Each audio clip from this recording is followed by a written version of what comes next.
Hello, my name is Collection Connoisseur. I collect digital thingamabobs in video games, and today I'm playing Slay the Spire.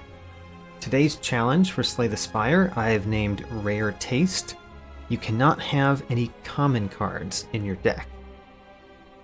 I have run this challenge once before. I've run it with the Ironclad and the Watcher, so today we're going to do that with the Silent and the Defect. Now, this challenge is all about common cards. It's essentially the exact opposite of the Common Sense in-game achievement. The Common Sense achievement says you can only have common cards. This one says you can't. You can have uncommon cards, you can have rare cards, and you can have your starter cards. But that's it. So, let's get started. I'm going to start off with the Defect. And I am going to bump up to level 4 Ascension. I don't know how this is going to go. I think that this challenge is relatively difficult because, well, common cards are the most common cards you come across. And I think it really depends on getting through Act 1. If you get through Act 1, we might have seen enough non-common cards that we can really continue. But otherwise, it might be hard. So, I'm especially looking at this third option here. And by the way, both the last option and the first option could immediately disqualify this run, because both of them have the ability to add a common card to your deck without you having the option to decline it. So I'm really looking at only the two middle options. We can have 3 potions, or we can choose a rare card. Choosing a rare card sounds great since we're limited to rares and uncommons. So let's do that. Creative AI, Fission, and Thunderstrike.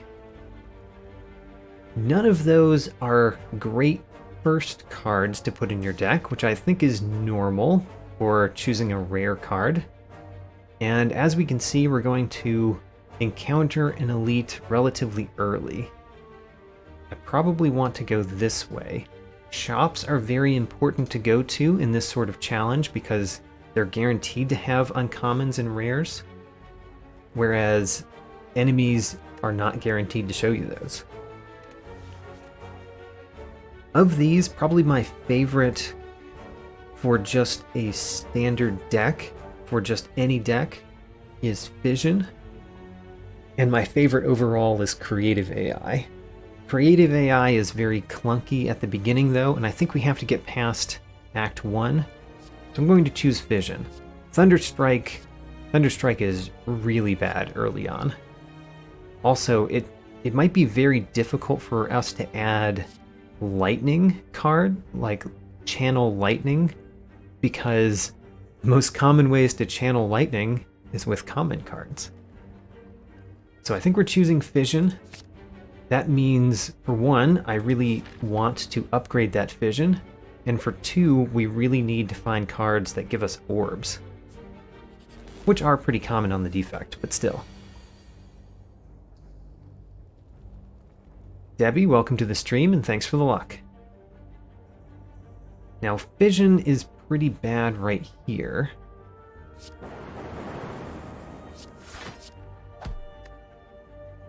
I think that it's actually worth just playing it for nothing, because we'd rather have that 1 lightning orb than get rid of it to draw 1 card. So just get rid of the Fission early. We don't win this turn. Since we don't win this turn, well, we're guaranteed to win next turn because we've got the dual cast in the deck. So let's just not take any damage this turn and play dual cast. Alright, these are all common cards. For those who don't know this game as well, I know that they're common because they have this gray background where the name of the card is. So these are all commons, whereas uncommons would be blue and rares would be yellow. So we can't take any of those cards, which does kind of set us back. I will definitely play this Defend. Next, the fact that this has 9 health instead of 8 makes it a little bit unfortunate for playing dual cast. If it just hits that one twice, we're wasting a fair amount of damage. Still gonna play it.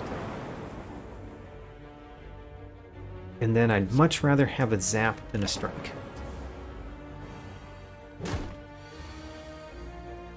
Alright, there's Fission again where I probably don't want it. I could play it to draw that strike, but who cares? That strike would do 4 damage whereas the lightning orb is dealing 3. And it's dealing 3 multiple times.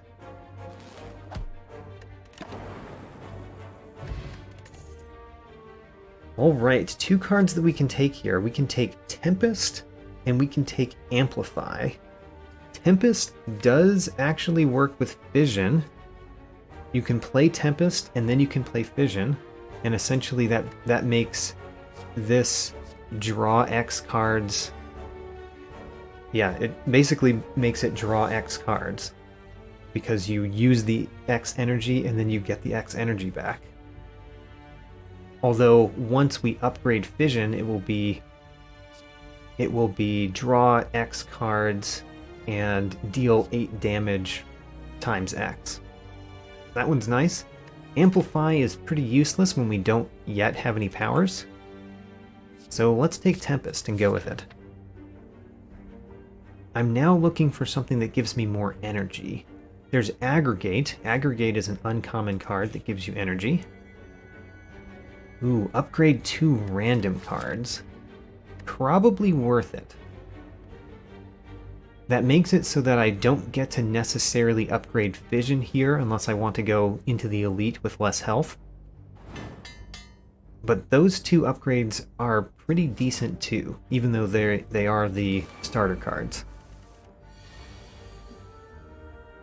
Here is Fission again, looking pretty bad. I get to choose whether to play the Zap and take 1 damage or play the Defend and take 0. I choose to play the Defend and take 0.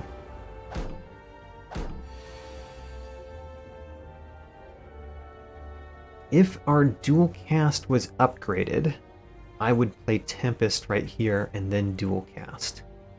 With it not upgraded, I guess we play dual cast, see where it lands.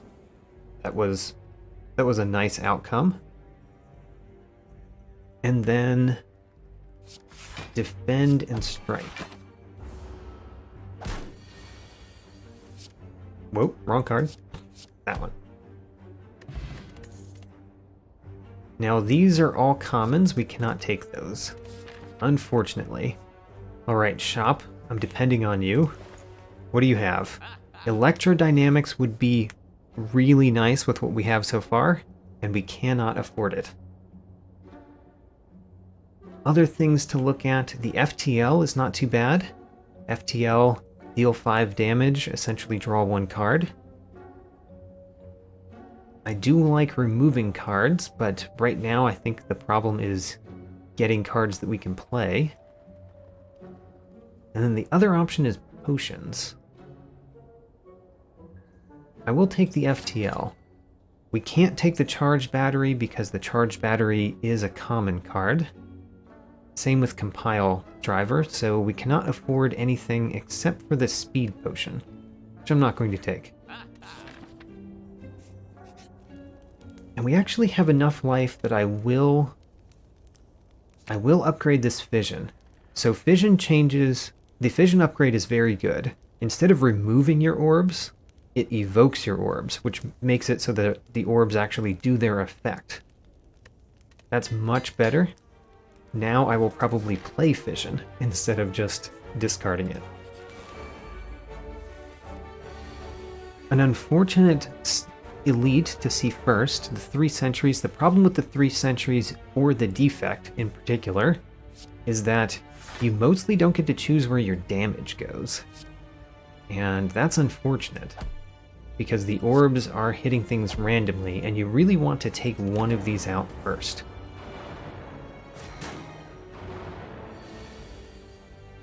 Alright, so here's a point where I could use the Tempest Fission combo.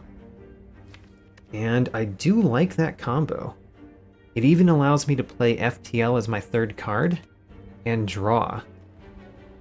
So let's do Tempest, channel 3 lightning, and then Fission, evoke those 3 lightning, draw 3 cards, get 3 energy back.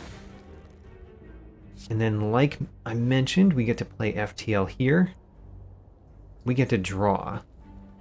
This does draw none of these cards again, but it does shuffle the upgraded strike and the upgraded defend into the deck, which I think is worthwhile.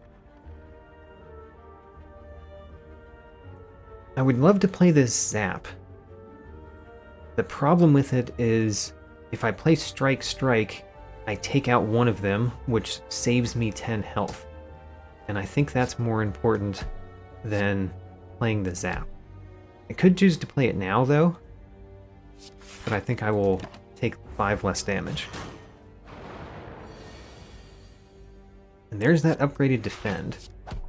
Upgraded defend is definitely saving me life in this battle. It's essentially saved me 6 life so far. Doesn't save me anything here, but so far that upgraded defend has saved me 6 life, and we only spent a little bit of life to get it. Well, we're taking 10 this turn, but otherwise this elite is basically down.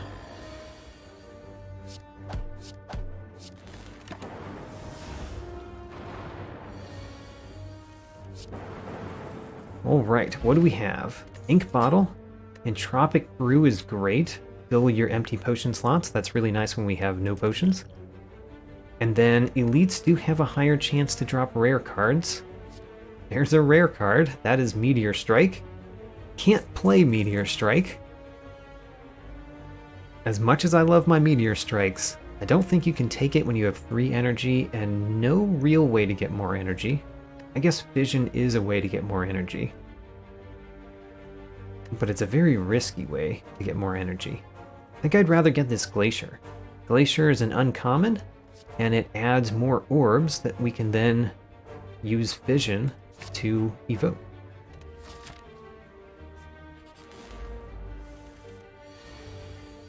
Alright, FTL. Strike, and then I could do Defend Tempest, or dual cast Defend.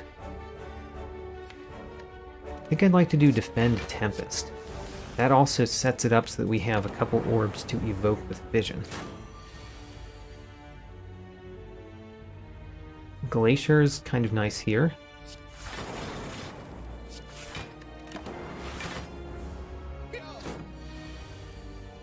And then here's Fission. I think that we can win this turn. We can win this turn without Fission. Never mind. Essence of Darkness. I like that.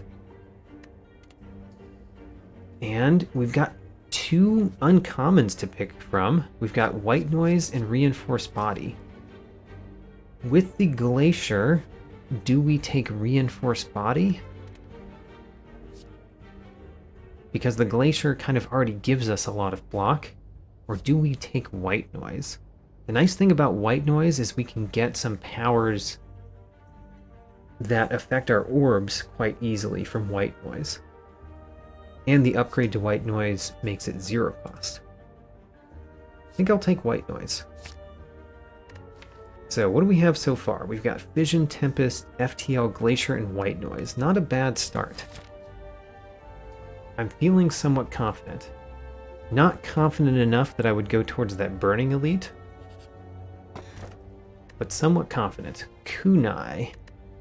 I'm going to take the Kunai. The FTL makes Kunai a little bit better, but other than the FTL, the Kunai doesn't seem to be doing much.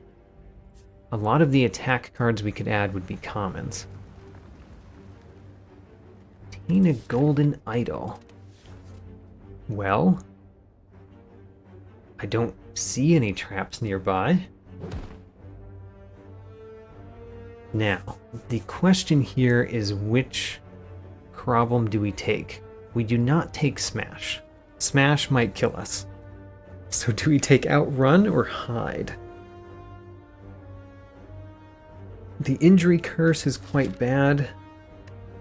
I didn't remove a card at the last shop, which means we're still weighted down by our starting deck. So I'm going to take the Hide, lose some 5 max health. I think that's the second time we lost max health. I think we lost max health with the whale event. Ooh, shiny blood vial. That's kind of nice. And then I believe we rest here. We've got the Guardian at the top. The Guardian, having Glacier in the deck is really nice for Guardian. And honestly, the Defect has an easier time with the Guardian than most classes because you can do damage with your orbs without taking the spiky damage from the Guardian. This is an unfortunate battle. An unfortunate battle. Do I use one of my potions? I think I do. This battle could cost me a fair amount of life. So let's do this. That's actually perfect because the Glacier now takes that one out. And then I would like to take this one out. Yeah, we definitely want to take that one out next. So let's put a hit on it.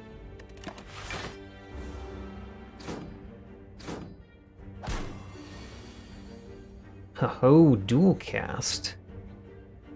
Dual cast unfortunately hits this one first. I think we do dual cast Zap Vision. I would like it for this to hit one of these, but we did not draw FTL.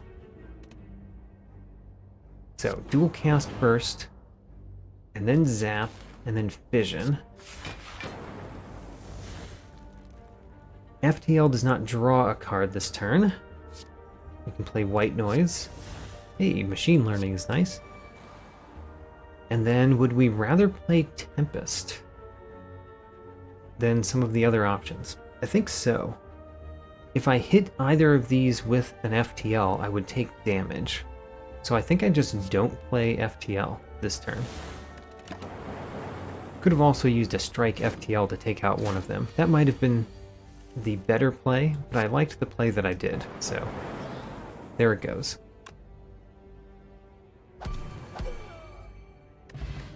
Focus Potion, that's a great one.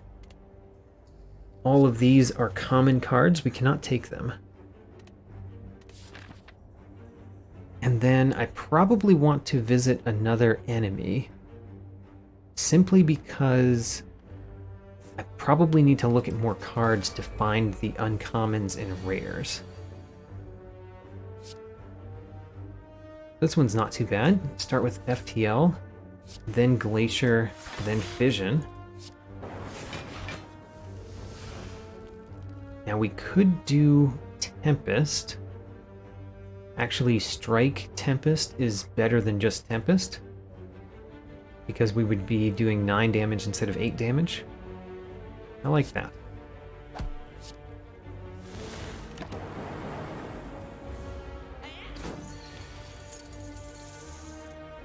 And dual cast wins. What does White Noise have for us? Bias Cognition. Win harder. That also increased my ink bottle, which I should have thought of. I did not think of it. All commons yet again, so that fight didn't give us anything. However, getting to see more card rewards does increase your chance of rares. That's how rare chance works in this game. So I think that I want either Tempest. So the Tempest upgrade just adds 1, X plus 1. White Noise makes it cost 0. Glacier gets more block. I probably want Glacier, but I want it behind these two. I think I want White Noise more. Having White Noise cost 0 feels really nice. Didn't help in this battle, though, because I wasn't going to play those defends anyway. However, White Noise gave us Echo Form, which is very nice. That means the first... Oh, and White Noise actually did something because of the ink bottle. How about that? And, okay, so I said that White Noise didn't do anything. The White Noise upgrade allowed me to play 3 attacks, which meant the kunai gave me 1 dexterity. So, that was actually much better than I first mentioned. The first card that we play will be played twice. I guess that means that I play Strike twice and change him over to his other form, and then we play Glacier to fill up those orb slots.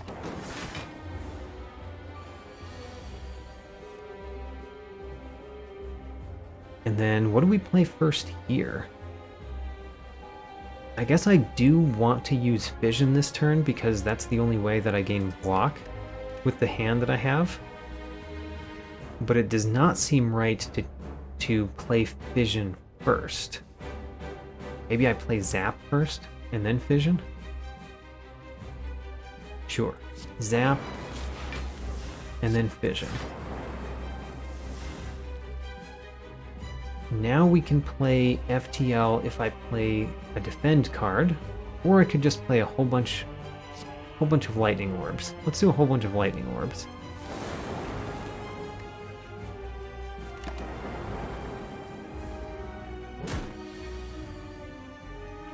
Glacier gets the block back and gives me enough block that I can play Strike without taking any damage. It'd be nice to draw Glacier again here. Oh, we did. However, let's play FTL first. Draw 2 cards. Because the Glacier blocks with only 1 Glacier play. We got the kunai also because I played FTL that turn. 2 zaps or 2 strikes? Let's do 2 strikes.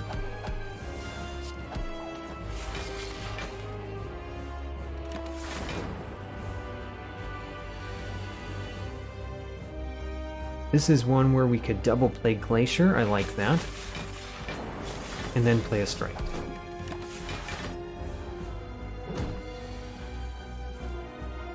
Double play Glacier again? Sure, why not? This would be a great time to have Blizzard in the deck. With all of the Frost Orbs that I'm channeling.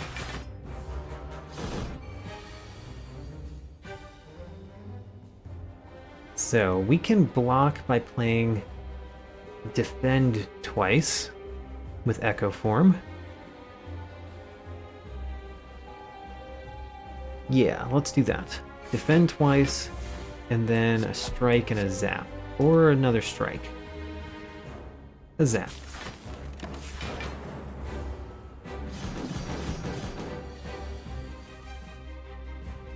Glacier twice doesn't really do much this turn. I guess we play Zap twice?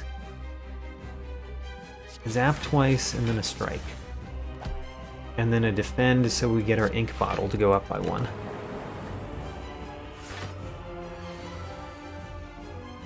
Double FTL does draw cards. Draws those 2 cards. Not the best cards to draw, but still. Better drawing them this turn than next. And then we dual cast. We can switch you over.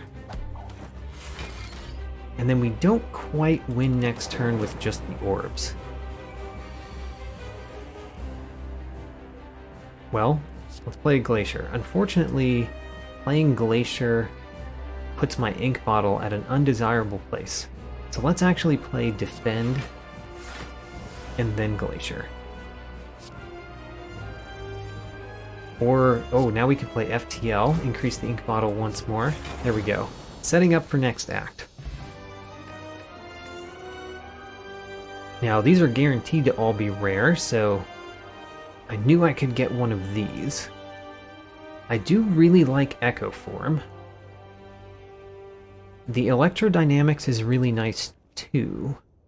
Electrodynamics works really well with Tempest and Fission. And one of the things that this deck does not have is a way to deal with multiple enemies very well. So I think electrodynamics is going to be my pick, but I would be happy to be shown an Echo Form sometime in the future. Ho-ho! We could get Snecko Eye. How good is Snecko Eye? It helps with Glacier and electrodynamics. It hurts with Fission, FTL, and White Noise. And kind of the rest of the deck. But most rare cards or uncommons are going to be 2 or 3 cost. So Snecko Eye is definitely a consideration. The other option is Fusion Hammer. Fusion Hammer makes it so that Tempest is a little bit better, but it also means we can't upgrade Tempest. And then I always like my Empty Cage. Empty Cage getting rid of some of those basic cards that we don't want. Especially good with Fission, because you want to draw Fission relatively early. And draw cards that put out orbs before you play Fission. So all of these have a reason. I think I'm not going to choose the Fusion Hammer. So it's between Snecko Eye and Empty Cage to me. And, you know, I just like my Empty Cage too much. Snecko Eye might be the better choice, but I choose Empty Cage. And we're definitely getting rid of a strike. The question is, do we then get rid of a defend or another strike?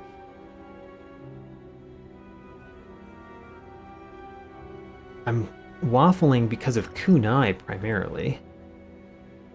Let's get rid of a defend for now.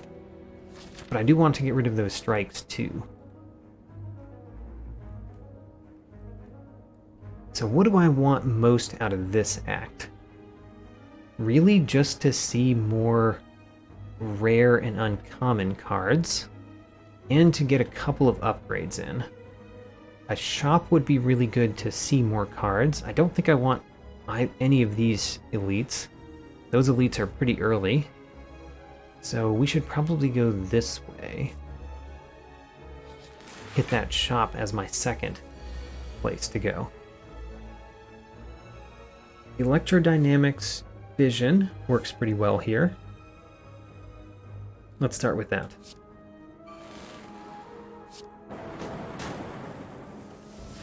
And then we can use FTL and draw the card. I like it. Glacier blocks for 11, which is not quite 12. Don't mind taking 1 damage though, especially because the Blood Vial heals 1. I cannot play Tempest before Glacier, but I could play Tempest after Glacier. Play Glacier, and then consider whether we play Tempest now. I think I actually want the 2 Frost Orbs, so I'm going to do Strike and then Tempest.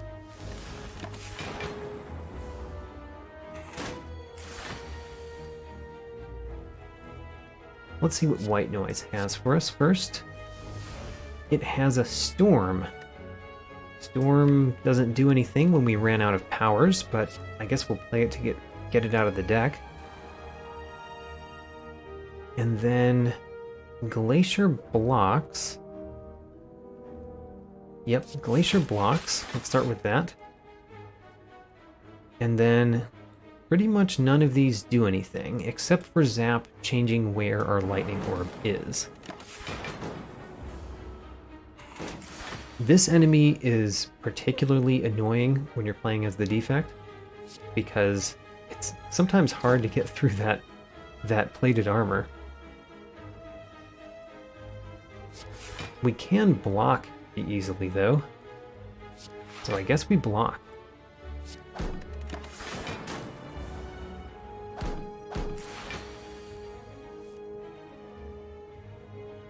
Could do Zap and then Glacier.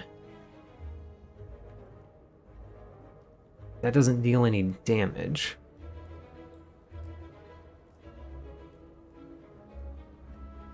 Have to deal damage to him sometime.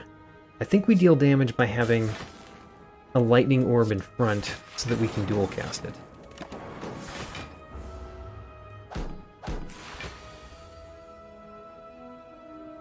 And this is pretty nice. We can do dual cast to use that lightning orb.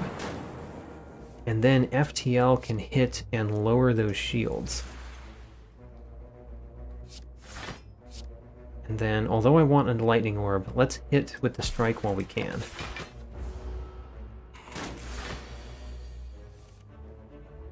Alright, nothing here but the block. And put up the ink bottle by 1.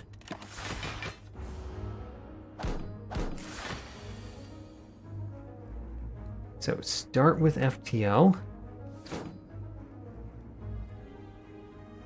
If we defend with this upgraded defend, we defend everything. So now we can strike.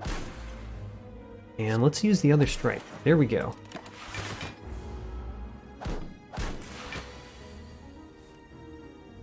We do Zap Glacier. We set up the Zap for later. Let's do that.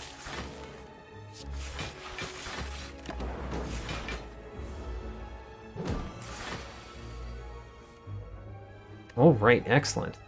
We win.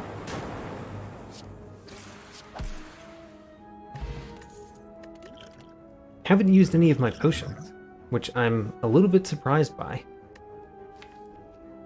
Storm works with white noise and electrodynamics, and any future powers that we get. I typically like to build powers in a deck that has fission because the problem with powers is that you need to get them out early. You need to have your setup phase, and fission makes that setup phase take much less time. So I'm pretty happy with Storm here. Fusion is not bad either. But the fact that the Storm is already upgraded is kind of nice. You do want that to be innate if you're going to really use it. So we are offered gold-plated cables, as well as another FTL, Flash of Steel. Both of those work well with the kunai. But I think that gold-plated cables is really nice. It's expensive, but it's really nice. I would really like a turbo, but turbo is common, so we can't take it. So I think that we go with gold-plated cables. And be happy that we saved up enough money to afford those things.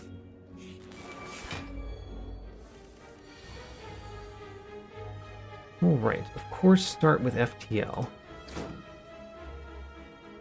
Storm and then Glacier. We are going to need to block a lot in this battle.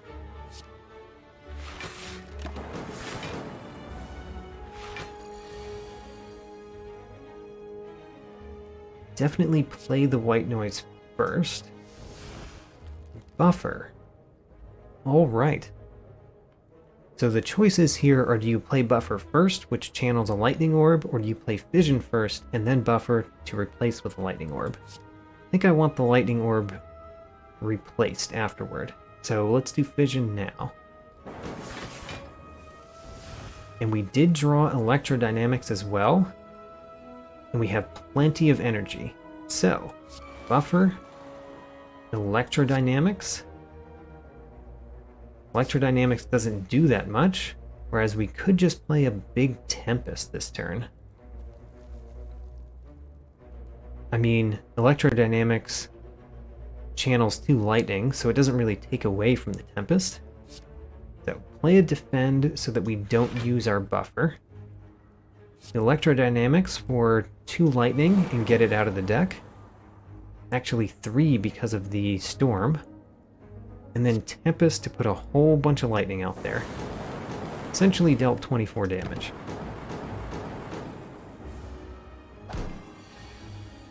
Could have played dual cast instead of... Should have done dual cast and then the Tempest. That would have done 8 more damage than what I did.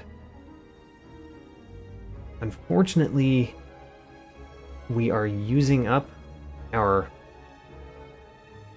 Actually, we're not using that up. We're winning. Aha. You don't need to block the enemy if you just defeat them. All commons, we cannot take them. Let's skip. Electrodynamics is quite good right here. Let's see what the white noise has for us. White noise has another electrodynamics. Alright. Well, in that case, we can play Storm, the free electrodynamics, and then still play a defend.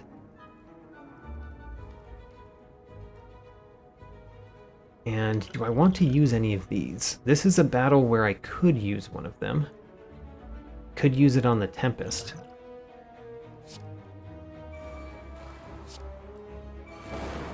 Let's start with that, and then play the defend, and then play a zap. We'll use this for the Tempest later if we feel like we need it. Kinda don't feel like we will. Vision draws 3 cards. Or we could draw only 2 by playing the dual cast first. I don't mind that. Dual cast, and then fission. And then we get to strike a couple of times and play the glacier to set up future blocking.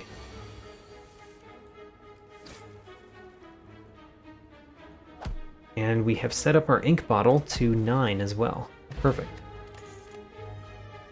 So Scrape is a possibility. Scrape would draw Vision, FTL, and White Noise 1 time. I think that's pretty bad. Let's not take a Scrape. And then do I want an event or an enemy? Another enemy. I would like to see lots of cards. The White Noise has a heat sink. So I could choose right now to have 1 card draw by playing heat sinks before Storm, or 1 extra lightning by playing Storm first. I think I want the draw because I would like to block this if I can. That is blocking it more than I was going to block it. So let's block as much as we can.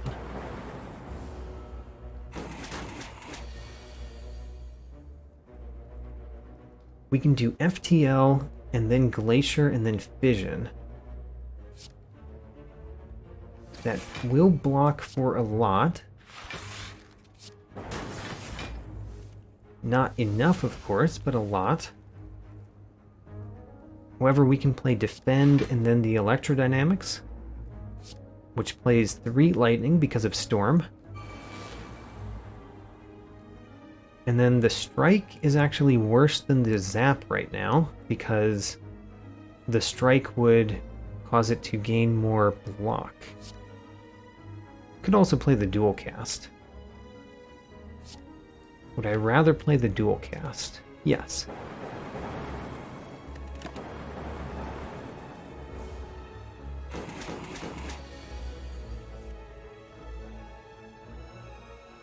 Always start with FTL. Then we could Zap Glacier. I like that.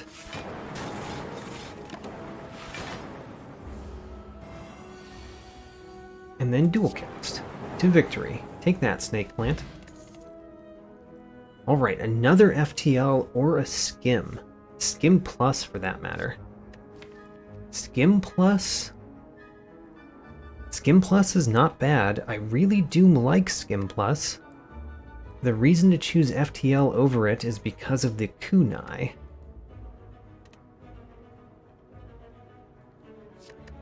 How much do we care about kunai versus just being able to draw lots of cards?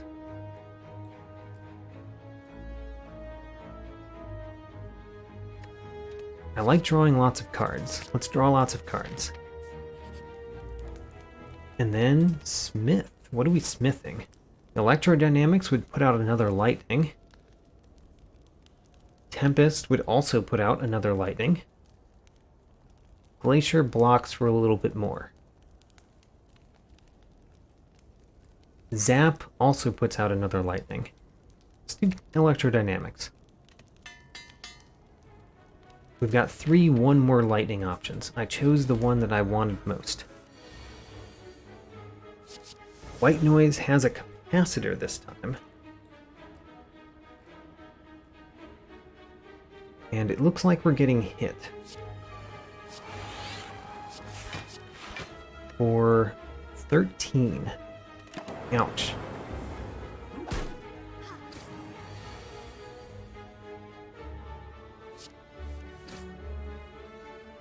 I do want to play Glacier.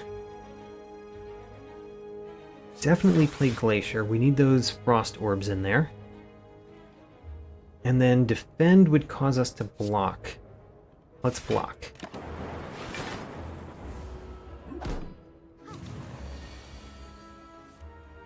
So here's where Fission can get us a lot. Let's do Electrodynamics and then Fission. And then I think Tempest probably wins. Yes. That's exactly how I want the deck to work. Great. We've built a deck. And we could choose FTL this time. FTL works with the kunai.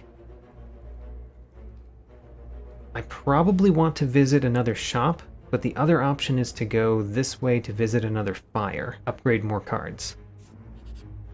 We've got a couple of turns to choose. Ritual Dagger, unfortunately, is a common card. It's kind of a common card. I am counting it as a common card, so I cannot take the Ritual Dagger. Therefore, let's smash and grab. They didn't even notice. Ooh, a Toxic Egg. Whenever you add a skill into your deck, upgrade it. Happy to take it. This is a time that I could go up against a Burning Elite. The Burning Elite could be the Taskmaster, which is a multi-enemy fight. Could be the Gremlin Leader, which is a multi-enemy fight. Or it could be the Book of Stabbing, which would be probably quite bad for us. We've got tons of potions, though. Let's take out a Burning Elite and go to the shop now that we have more money. The Pen Nib is only okay. I do like Secret Weapon. I do like Double Energy. Double Energy seems nice. Let's take a Double Energy. Could take a Self-Repair. I think I'd rather remove. And what are we removing now? A strike. The more strikes I take out, the less that kunai does. Still gonna take out a strike. And then the question is, do we choose Self-Repair? It's a power which goes with the deck that we've built. Taking it.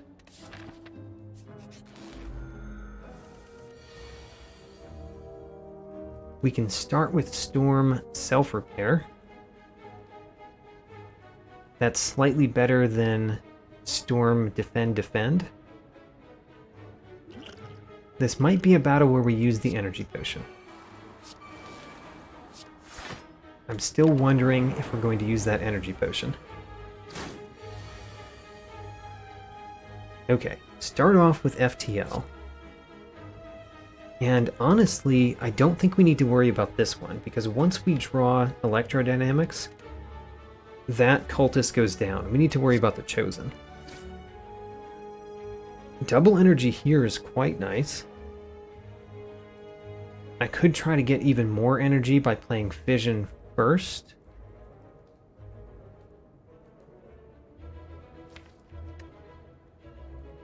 Yeah, let's do that. That draws all but one card of the deck. So we play fish. No, no, no. I actually don't want to do that because I want to do double energy and then skim, which draws electrodynamics, which is what I wanted it to draw. And then it would be great to use a fission. And then it'd be great to use Tempest. And just win. Wonderful. The deck works. Dexterity potion. Not as good as the ones we have. Oh, we did get Blizzard. And we did get Thunderstrike again. So, Blizzard basically works off of Glacier and nothing else. That's not enough. Thunderstrike, 7 damage for every lightning you have channeled. Works off of Tempest, works off of Electrodynamics, works off of Storm, and of course the lowly Zap. I think we want this Thunderstrike. Wonderful. The library, it's not a bad time to heal at the library, but I'd really rather get another card, and seeing 20 cards, we're likely to be able to get one. Alright, one immediately caught my eye. The one that immediately caught my eye was Force Field, because we play so many powers that Force Field is going to cost 0 most of the time, and it's already upgraded for 16 block. That is a good block card. And we got the Taskmaster. I do like getting this particular one because we're good at multi-enemy fights. If we can draw the right cards. So the question is, do we play Energy Potion or Focus Potion or both? I think we do Energy Potion. And then we double that energy. Then we play Skim. Would have liked to draw something else. Ooh, we can still draw because we can play Heat Sinks. So Heat Sinks, Storm. There's a Tempest. Let's play a Self-Repair. There's a Force Field. So, what do we want? Do we want to play our Tempest here? It would make Thunderstrike do a lot more damage. I am going to play the Force Field. Do I want to play something else, like a Glacier? Start with Force Field. That gives 16 block, that means we need 18 more. That is almost what Glacier does. Glacier essentially gives 17 block. We'll only take 1 when we Tempest for 4 Lightning Orbs. And what's important here is that we are very likely to draw our electrodynamics. There it is right there. So, let's FTL first. You need to die, so we're going to FTL you. Electrodynamics makes all these lightning orbs much better. And then we even drew the fission to go with it. Very nice. Let's finish it off with our new Thunderstrike, which deals 70 damage. Ho-ho, a Peace Pipe. Very nice. Peace Pipe allows you to remove cards at rest sites. We could take Overclock. It does add a burn to our discard pile, but it draws 3 cards, which is quite nice.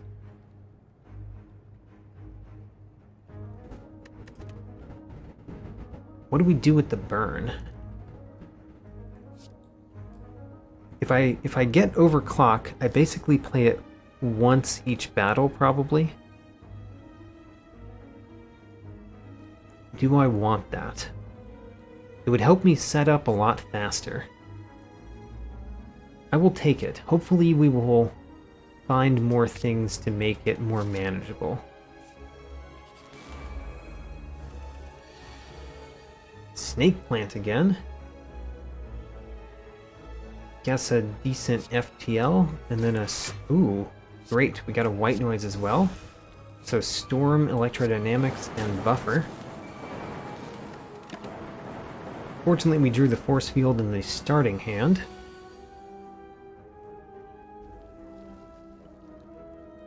So, I want to play Fission here. There's no reason to play Overclock before Fission. Let's play Fission first. Oh, and we got double energy. How about that? And then I'm going to play one more card. We're going to play Self-Repair, and then the Tempest. That sets up the ink bottle for the boss. Great. The Defragment Plus is quite nice in this deck. Let's take it. And then, do we Toke to remove a card from the deck? I do really want to remove cards from this deck. I think Dual Cast is getting much worse as we go on. And the strikes are pretty bad. We're definitely not winning with strikes. Let's remove a card. And it's really between Dual Cast and Strike for me. Let's remove the Strike. I'll probably keep the upgraded Strike in, though. I don't think I want to play Fission this turn, unless FTL draws me something really nice. No, not particularly. Let's keep the Fission for later in this battle. What do we want to upgrade with our Blessing of the Forge?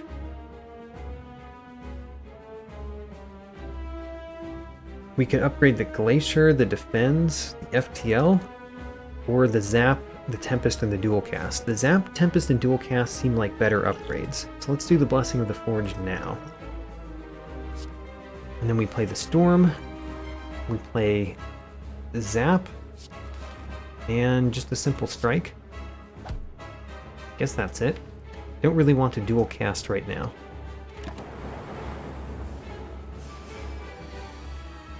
Thunderstrike, not the time for you. Not the time. Skim might be the best choice here. Yeah, I think we want to Skim because we really want electrodynamics as soon as possible. Could also play the double energy. Double energy would allow me to play Force Field. And a Defend. Don't really need the Defend after we play Force Field.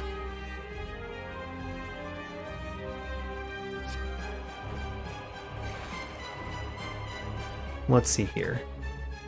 Could just play Defend, or we could play Double Energy. Double Energy saves 6 damage this turn. Not enough for me to play it. Let's keep it in the deck for later. We're guaranteed to draw Electrodynamics this turn. And for that matter, White Noise. Let's see here. We want FTL first. FTL. The Bias Cognition. Okay. I think we win fast enough that Bias Cognition is definitely worth it. And it's better to play the Bias Cognition before the Electrodynamics, even though we miss out on one Lightning Strike. And then I don't know what we're doing against this 25 damage here. Guess we could play Overclock. Let's play Overclock and hope for something. We did get Force Field, which we can play. So Electrodynamics first. That deals a bunch of damage. Then Force Field, and then we could play Self-Repair. Get it out of the deck. Let's do that. It also heals more than defends.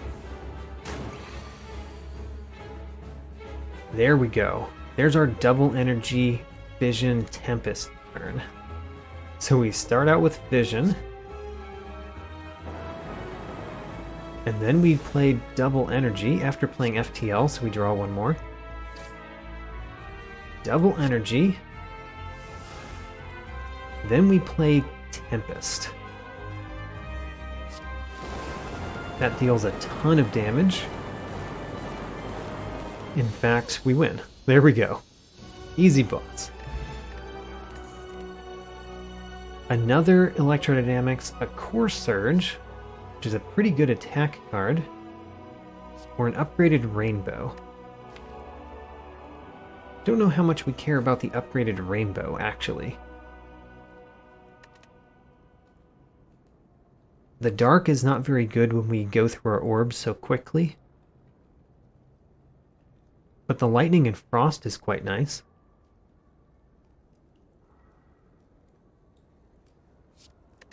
Compared to Core Surge, what does Core Surge do for us? Core Surge makes it so that several things are less bad, and it potentially works with Kunai, although the number of attacks in our deck are so low that Kunai might not be very effective, especially on an exhaust card. Let's take Rainbow. Runic Pyramid. Runic Pyramid says, don't discard your hand. The main problem with Runic Pyramid is you can end up with a hand that's too large. You can clog your hand up. Velvet Choker is quite bad for us. We often want to play more than 6 cards. And then Slaver's Collar is good, but only in boss and elite fights.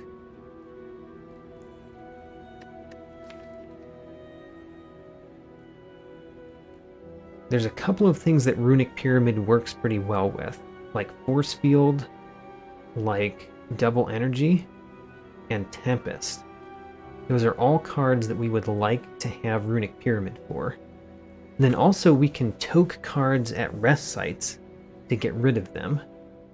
So that makes hand clog less of a problem. FTL is also not too bad with Runic Pyramid. I think we're taking Runic Pyramid. In summary. And we are against the Time Eater this time.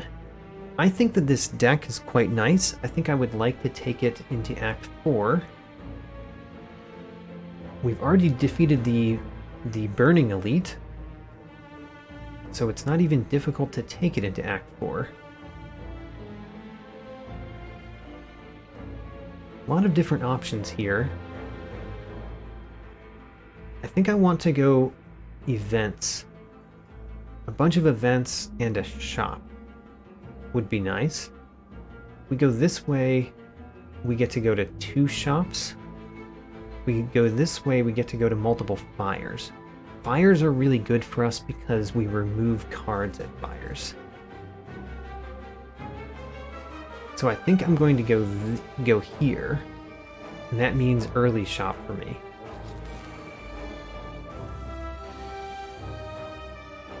Technically, this is a good fight for us because it's a multi-enemy fight, but this first turn doesn't look very good. Let's get a skim and see if we can do better. I mean, not really. We're gonna take damage.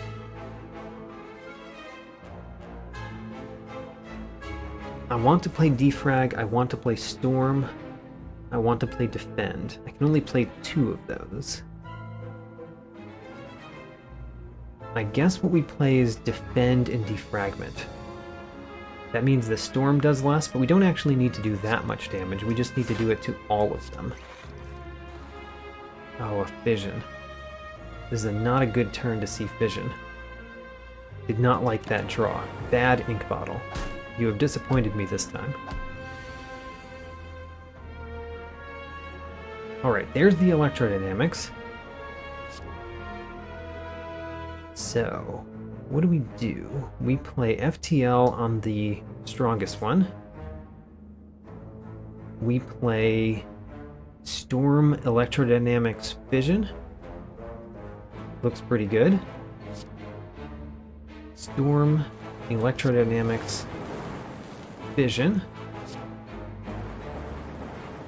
And that essentially wins. I want to get this ink bottle higher though. So, play a zap, play a defend, play a white noise, play a buffer, and then a strike. Oh, I didn't play self-repair. Whoops. That was in my hand too. We can only take static discharge here. It's not terrible. Especially upgraded, it's not terrible.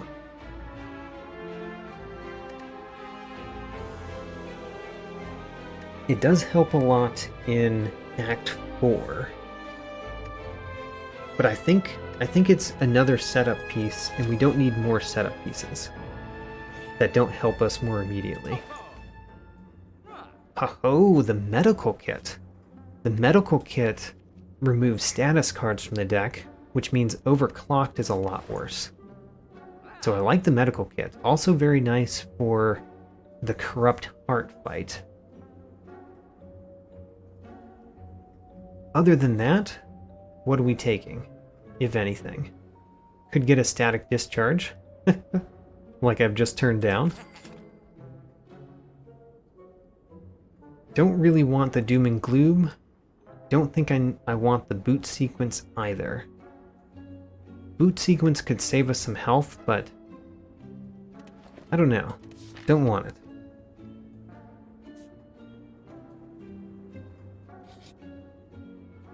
A colorful shop with the banner in Spire. Alright.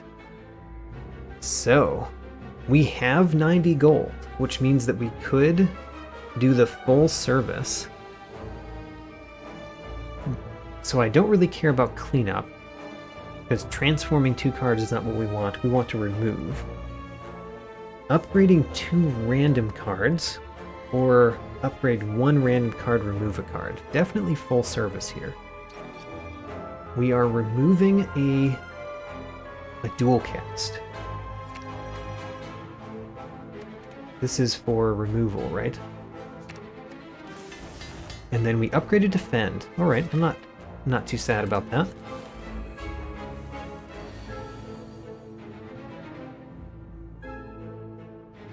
Defrag Glacier works pretty well here. Also, we could do Storm Glacier. Yeah, Storm Glacier is just fine. Because then we can play Defrag next turn, and all we've lost is 2 damage. Yeah. Storm Glacier. Drawing the force field is really nice for next turn too. And then we have some FTLs. FTL, that overclocked is not too bad, but we don't have the space for it.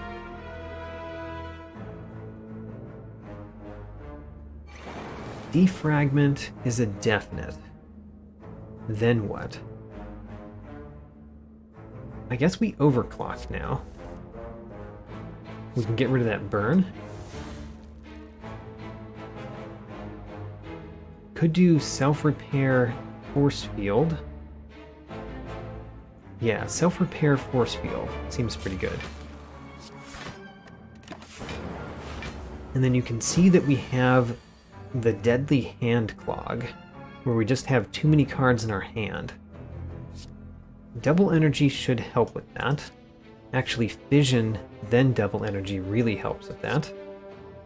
Fission, then a White Noise to see what's inside. Alright.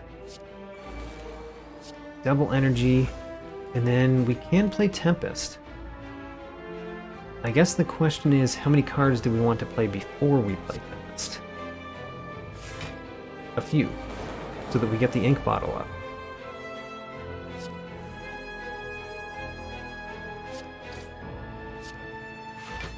And that's probably enough.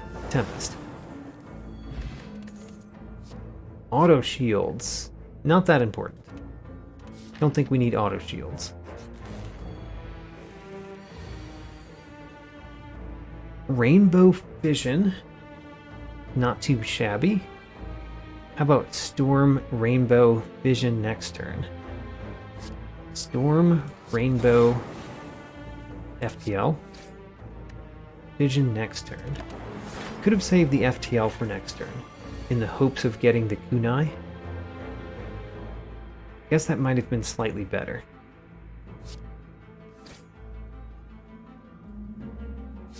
Vision. And then, what do? We have not drawn a couple things that I would have preferred to draw. Still, we've got Glacier. We can play the Overclocked anytime. Guess we'll play a Defend first, so that Overclock can draw all 3 cards. And then, I don't mind a double energy now. Could be better in the future, but not a lot better. Let's do the double energy now. Self-repair. Electrodynamics makes force field less. Maybe we should have skimmed first so that we could have played Defragment before that. Heat sinks before Defragment? No, no reason to do that. And then we get to play the force field next turn, if we just play a Defend this turn. Or the turn after, whenever the next time that we need a bunch of block is. FTL. Play the Burn to get rid of it. We can strike Rainbow.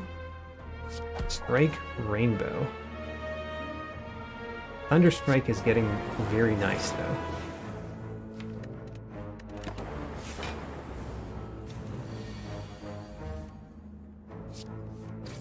FTL.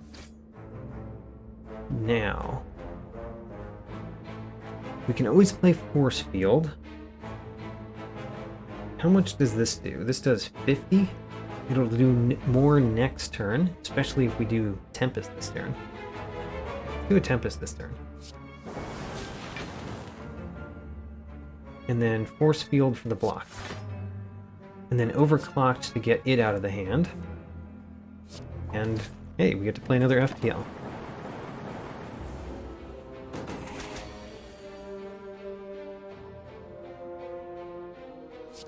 Thunderstrike. Oh, Thunderstrike did not win. Alright. Well, we still win this turn.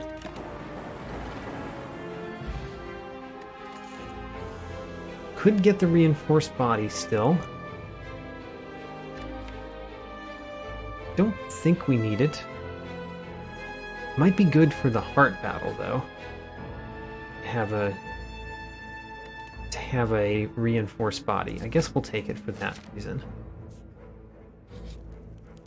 And I do want to toke. The main problem is my hand being too full. Let's take out a Defend. And let's remove as many cards as we can, really.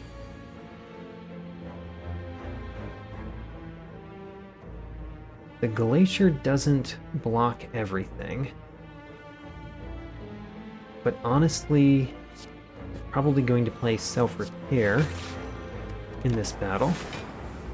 This is a particularly dangerous monster for us, though. Of the elites in this act, Giant Head is probably the hardest for the deck that we have. A Bias Cognition. Bias Cognition could change that.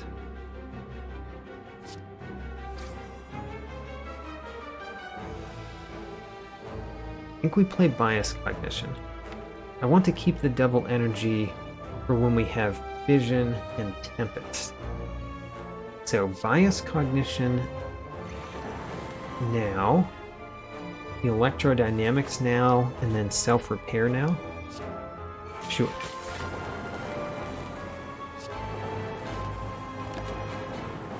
Still have too many cards in hand.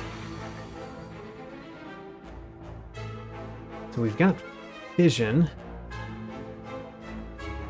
We need to make space in our hand. there's the Tempest. So let's do Fission, then Double Energy, and then Tempest for 12. That's really nice because it charges up the Thunderstrike. Thunderstrike is going to deal 7 times 19 this turn. Unless I play Defragment first, which means we don't play the Thunderstrike this turn.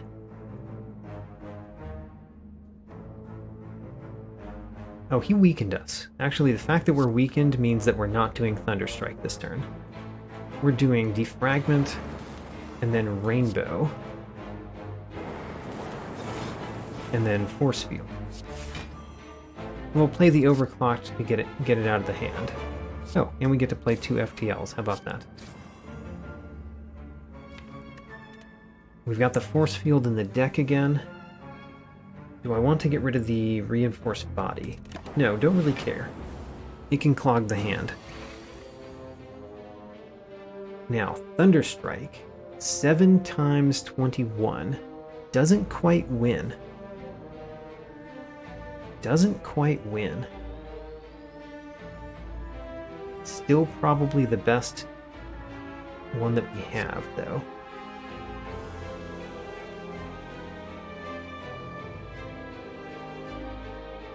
Yes. Still probably the best we have. That means that we win next turn.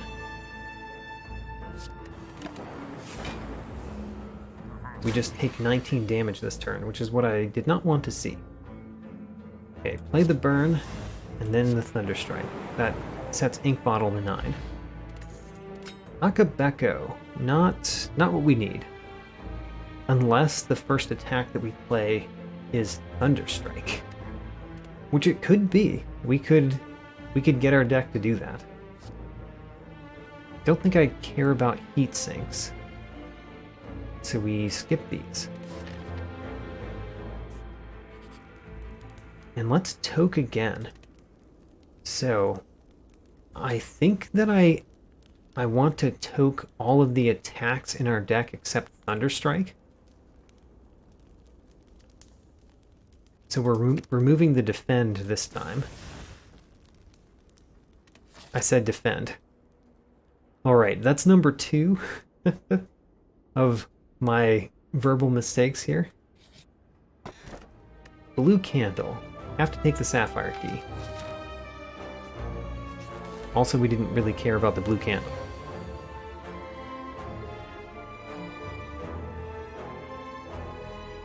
So we still have a deck that has a bunch of FTLs in it.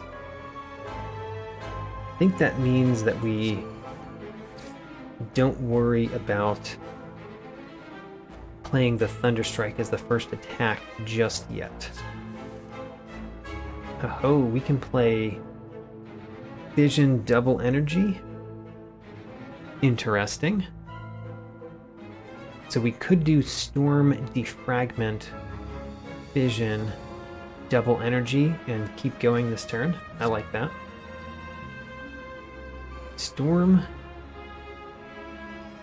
Defragment.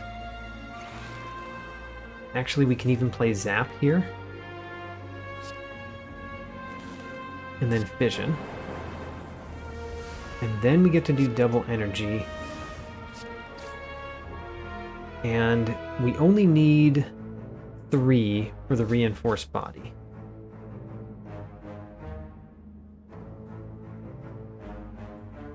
That doesn't work for me.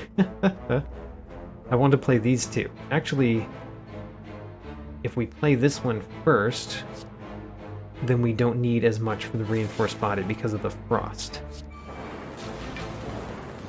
There. Oh, and we can play White Noise with a buffer. Very nice for this fight. Because sometimes this enemy attacks for 45. This is probably the biggest Tempest we're going to have, now that we have gotten rid of both Double Energy and Fission from our deck. So, no reason not to do a Tempest here, I think. except that we won't be dealing much damage. In that case, how about the self-repair this turn? And then the Glacier. Play Tempest next turn, assuming that Thunderstrike doesn't win, which it might not. It actually does win. Thunderstrike along with FTL. Play those burns. Actually, I'm not going to play that one. Oh, never mind. I read the ink bottle wrong. Play that one. Darkstone Periapt. It helps if you get curses, which we won't. An upgraded Static Discharge. Upgraded Static Discharge is much more my speed. That one I think I will add. Alright. Upgrade. We've got Fight a Boss from Act 1, Rare Relic. Heal to full, that's pretty meaningless when we only have 6 health lost. Upgrade all cards you can no longer heal. We actually have a pretty upgraded deck. It's not all upgraded, but we have most upgraded, so that doesn't do much. Fight a boss. And we are fighting Slime Boss. We have 2 storms, alright. Slime Boss, very sorry for what's about to happen to you. You're going to get stormed upon. Quite effectively. Start with Fission. And then Static Discharge. Or do we overclock? In order to get Tempest double energy? No. Static Discharge. Electrodynamics. Then we play our overclock. We do have a Tempest here. I think the Tempest is worth it.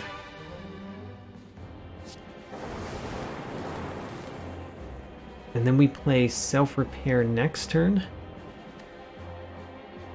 Yes, Self-Repair next turn. Unfortunately, the ink bottle is at the wrong one, so we have to do as many plays as we can.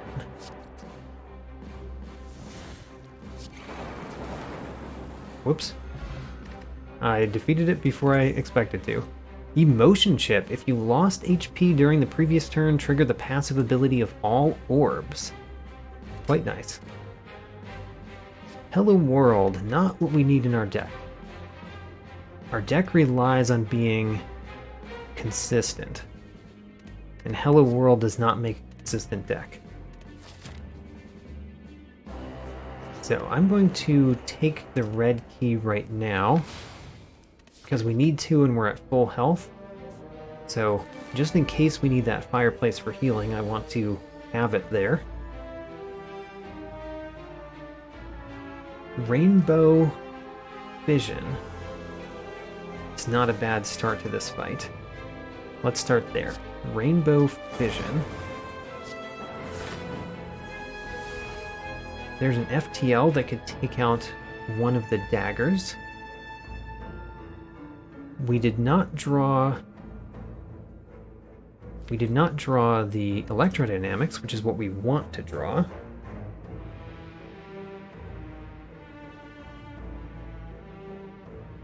So we are going to do FTL, Storm, Glacier, and Static Discharge, I think. Where do we put the FTL? Let's put it on this one. Storm, Static Discharge, and Glacier. So this does not fully block, but that was the intention. Static Discharge will happen here. And then we did get Electrodynamics, which is perfect. Play the FTL first. see what the white noise has inside. Double our energy. And then electrodynamics. The force field is now free. And we don't completely block. If we do a self-repair, we're going to heal everything if we do one more defend. And let's do Tempest. Now the lightning strike wins. I believe it wins. I did not do the mech. It wins. So let's do Overclocked and then Thunderstrike. A Frozen Egg. Kind of late for Frozen Egg. Definitely do not need a Strength Potion. Chaos we don't need. Hyper Beam kind of works against the deck. And Rebound we can't take. Let's do one more event. Oh, upgrade a card in your deck or obtain a special relic. Which, that special relic is Warp Tongs, which upgrades cards in your hand every turn. Which seems kind of nice. Especially because we can toke this pain away quite easily. So we rummage, we get the Warped Tongs, and then we get rid of the pain with toke.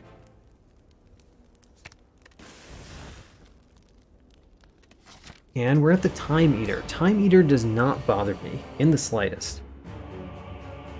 The FTLs kind of work against what we're doing with the Time Eater, but I think we've got to play them. Just to get them out of the hand. Ho-ho, Capacitor. Capacitor's quite nice.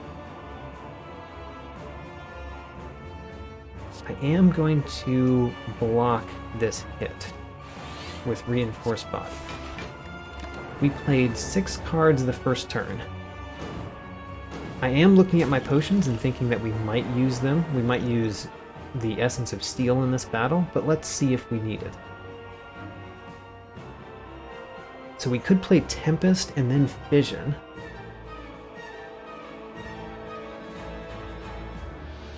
Tempest and Fission would put out a bunch of orbs and then consume them all, turn that into energy and cards. And I could play Zap first, that would increment the timer but remove 1 card from my hand. I think I like that. So, Tempest, Fission. And then what we want is we want Defragment. We only get to play 3 cards, so we need to be careful about which 3 we play. I guess Electrodynamics is the one that costs more to play out of the powers. And it does more this turn than Defragment does. So let's do Electrodynamics, Force Field, and Defend. This will not block everything, because he's going to gain 2 strength. Which means, why don't we put on the plated armor? Now it doesn't block anything, but it only doesn't block anything by 2.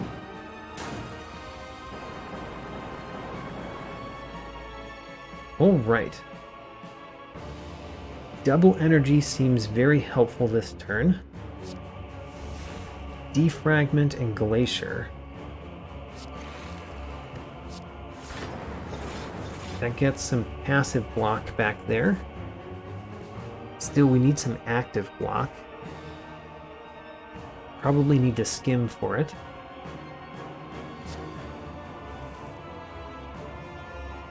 Glacier does give us some more block. Glacier would give us, how much this time? 15, whereas Reinforced Body would give us 18. The FTL just takes up space. Ick. On the other hand, I could play Glacier, FTL, and then overclock and block this with the force field.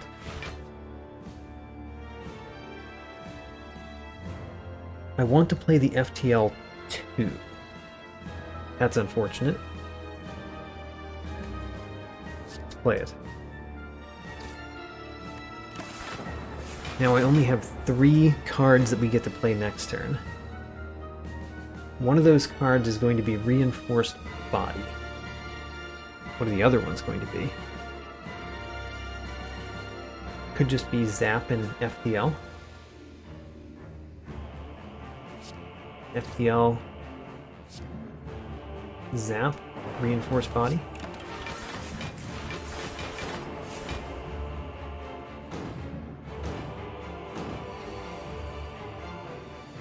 So we can get rid of that burn. I do want to get rid of that burn. We are constantly being attacked here, which is not the best. We do have a lot of block. So this is 16. That's 16. That's 32. Plus the gold-plated gives another 4. So that's 36. We have exactly as much block as we need. Which means we could do a Thunderstrike. Thunderstrike currently does 180 damage. Is that right? No. 108 damage. 108 damage. Which is nice and all, but I really wanted to do more than that. Let's play a Self-Repair to get rid of it out of the hand. And a Rainbow. Get rid of that too.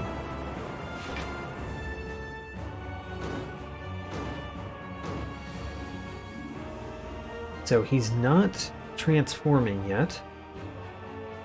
I don't know if we can get Thunderstrike up to the point that it can just win in one hit. We need a lot to do that. I don't know if we generate that many lightning orbs in this deck.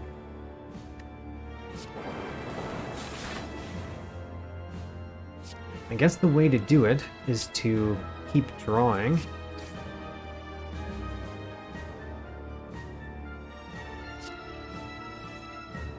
So we get to play 3 cards next turn. Oh, and we set him under his halfway point, so he's going to heal this turn. This is a good turn to do not much of anything. So an FTL, and a Defend to get it out of the hand? Yes.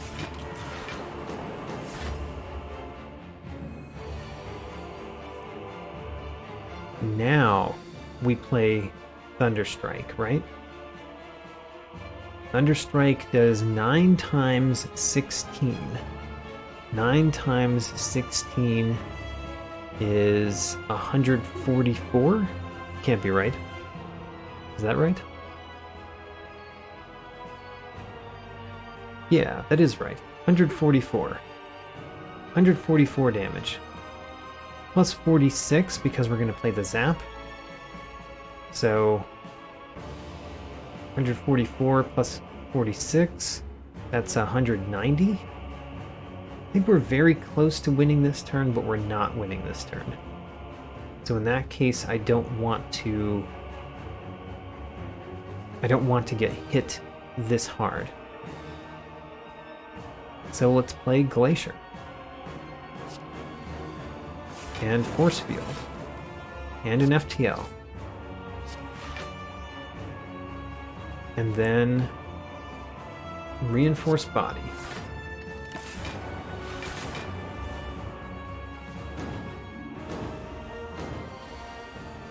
Now, do we win?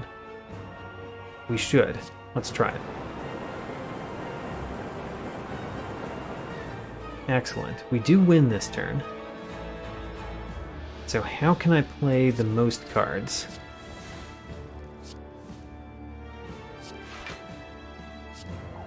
There we go. Get the ink bottle to number 5.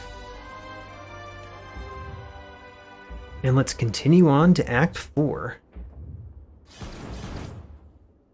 Without ever having common cards in the deck. On Ascension 4. Very nice. We are setting a personal best here. I can toke one more time, or I can smith. With the warp tongs, smithing seems not very important. What card do we care the least about? FTL. We want to remove FTL from the deck. So let's take out FTL. And at the shop, we might take out another FTL. Ho ho, a capacitor is here. We definitely want that capacitor. So I think what we do is we remove the other FTL, so the only attack in the deck is Thunderstrike, and we take a capacitor. We can't buy that leap because it's a common card. And that's the only thing that we could afford. So here's the deck. We've got 2 defends and a zap. That's the only remaining ones from our starting deck. And we have a bunch of uncommons and rares. There we go. Rare taste.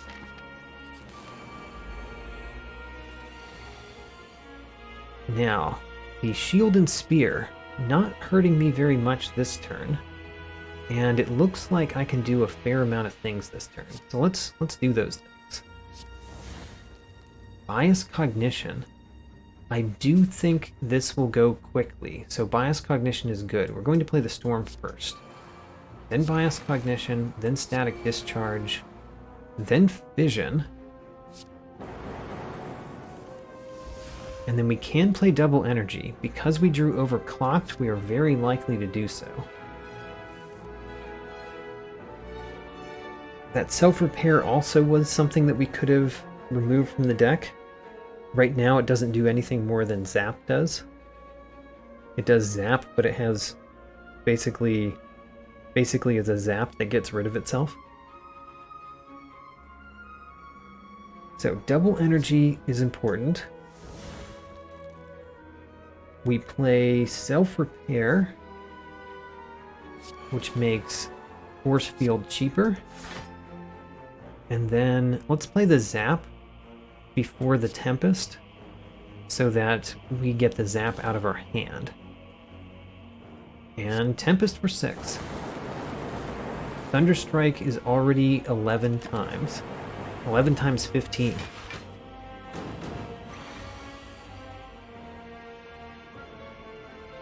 Thunderstrike doesn't just win here, but it's getting decently close to just winning.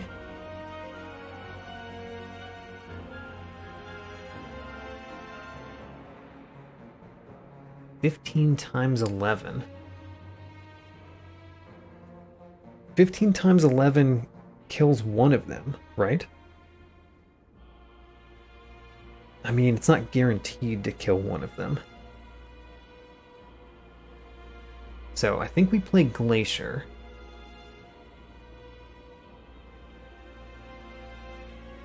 Glacier gives us block. Just realize that this deck we can never turn around to look at the Spire Spear. So, we're blocking this turn. Glacier gives us a fair amount of block. And then Defrag doesn't give us as much as Reinforced Body does. So we play Reinforced Body.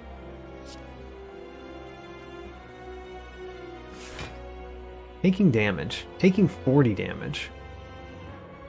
That's not great. This doesn't reduce it by much, but we could get something in the Entropic Brew. I think I want to save both of these for the heart, though. We are healing 7 because of the self-repair.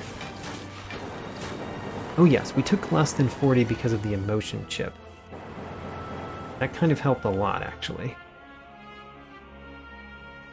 And then I think that Electrodynamics might just win on the spot.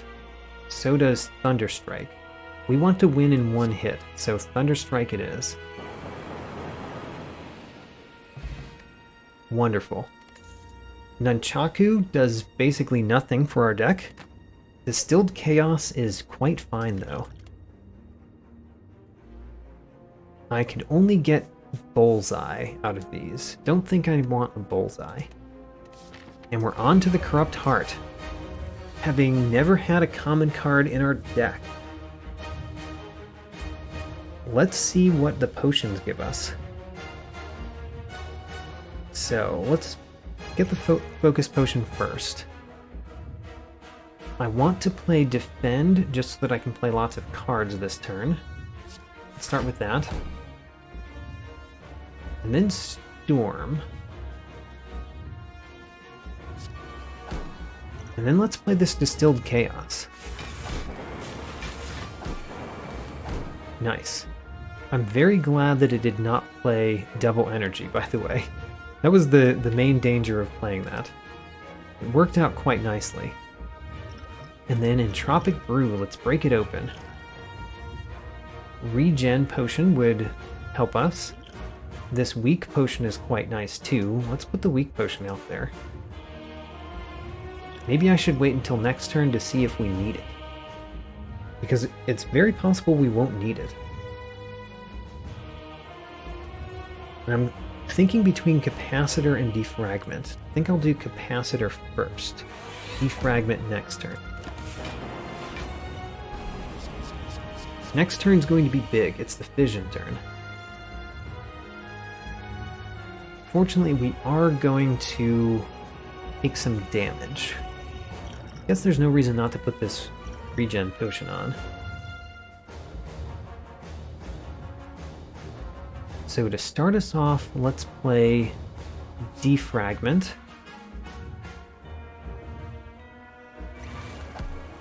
And then Static Discharge. And then we play Fission. For a bunch. Yep, Fission for a bunch.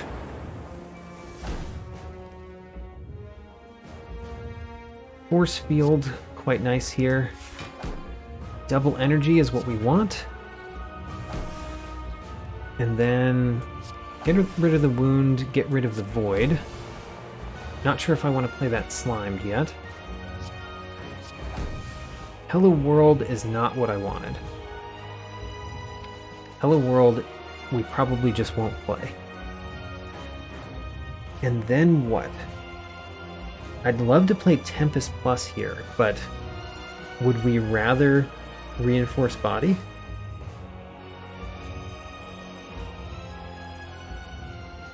I think if we play Tempest Plus, we win very easily. So let's use a Weak Potion. Take 50 damage. Ouch.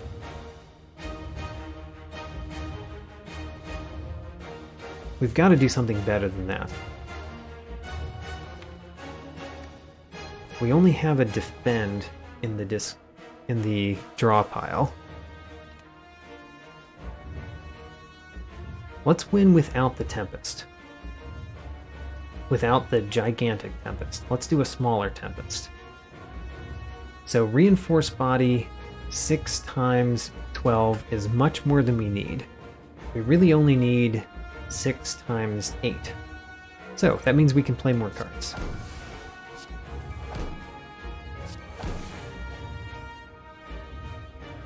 Don't need to play the Daze, it will get rid of itself. Electrodynamics gives me 4 lightning. Seems good. Don't want to play the Thunderstrike just yet. So Defend to get it out of the hand, Zap, and Reinforce Body. Alright. Exactly block that.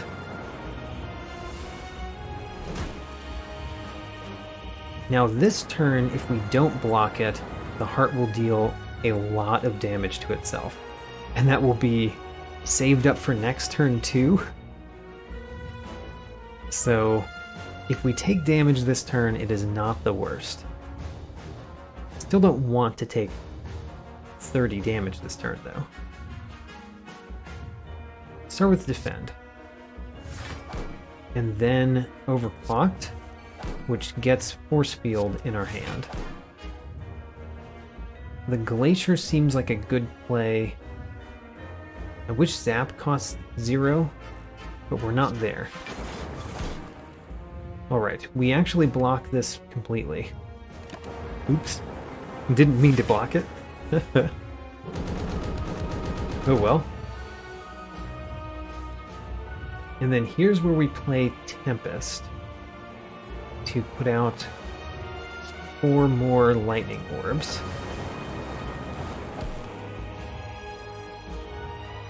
I guess I should have played Force Field first, but I think I'd rather have the Force Field in my hand.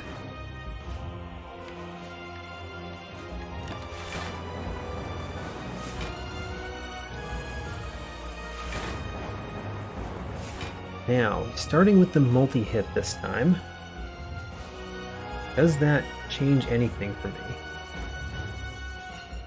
I guess what we do this turn is we play Force Field to block some, and then we play Thunderstrike to deal basically as much damage as we're going to deal with Thunderstrike. 17 times 15. Take that. And we actually will cap the heart damage at the end of this turn.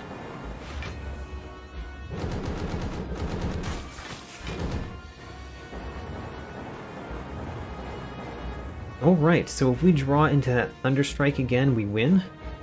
So let's make that happen. There it is. Win.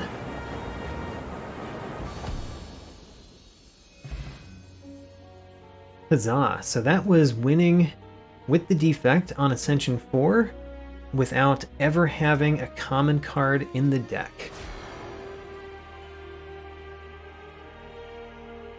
And it went smoothly, honestly. That was a rather smooth victory. We went up against the Corrupt Heart again in one of these challenge runs.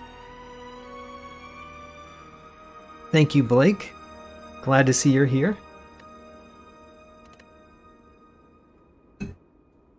1558. I like the Highlander achievement for having no duplicates in the deck aside from starter cards. Didn't notice that when we were building the deck. Wonderful. Now let's do that again with the Silent. Let's see if we can.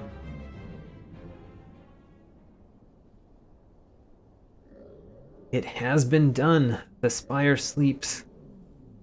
I'm going to wake it up in a moment, though.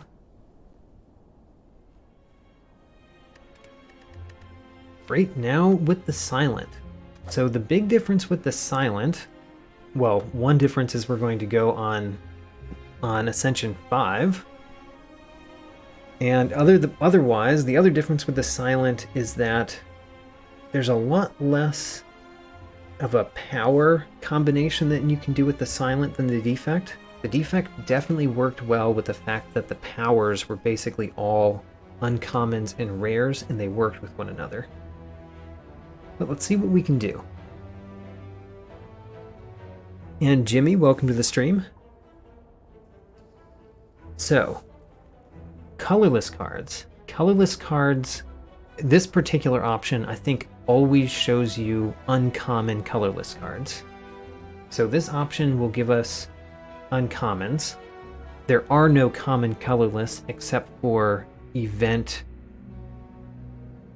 cards that are given in events. Event colorless cards are common, but all the ones that you can obtain here are uncommon or rare, but I don't think you can get that from this choice. So that's a choice. Removing 2 cards is something I like to do on the Silent because the Silent starts with a big deck. Whoa, this is a weird act layout. So you can go left and just be with only one path for a very long time, or you can start on the right. I would love to hit that early shop.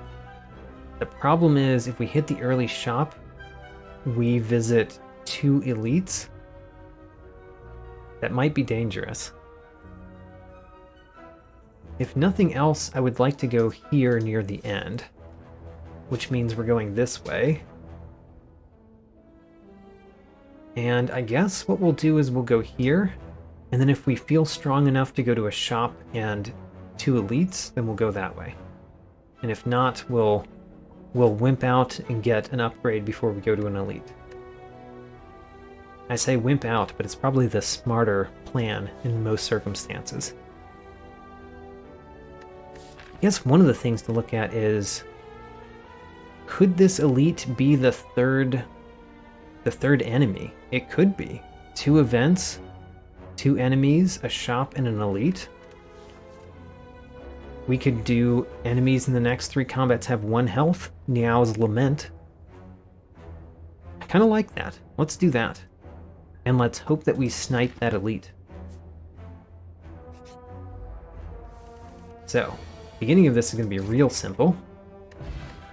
The real question is, Concentrate is not a good first pick. It's the only card that we could take here. The real question is, are these 2 events or not? This one is an event. An event I'm happy to do. Remove a card. Usually want to remove strikes, but I'm not confident that we're going to get another way to deal damage. So let's remove a defend first. Not what I would normally do. Ho-ho, not only is it not a battle, it's giving us a relic. Not a bad relic either. And then these 2 go down very easy. And please give us a card we want. We could take Choke. I think the fact that we haven't seen much yet means I will take a Choke. It does go with a couple things.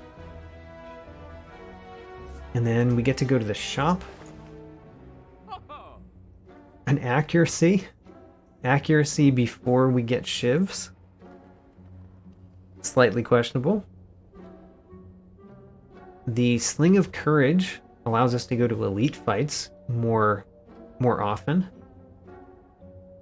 And the Predator allows us to go to elite fights because we actually win the elite fights. I think I'm going to take a Predator. And then I would love to remove a card too, so let's do that. Remove a strike this time. Now, this elite will have 1 health, which makes it real easy. I mean, the fact that there's 3 of them makes it slightly harder. I have to click the button 4 times, or 3 times. Anchor. Not terrible. 2 block potions. Kind of weird. And all of these are common cards, so we cannot take them. At this fire, I'm definitely going to smith my Predator. That adds 5 damage. Quite significant. That means that we get to go to this elite, and we probably get to go to that elite too. Not a bad first turn against the Gremlin Knob. Choke, neutralize, strike. And then we definitely will play Predator this time. By the way, the Orichalcum is one of the best early things to pick up against Gremlin Knob, because you don't want to play your skills, but you do want block. And then here's the dangerous turn.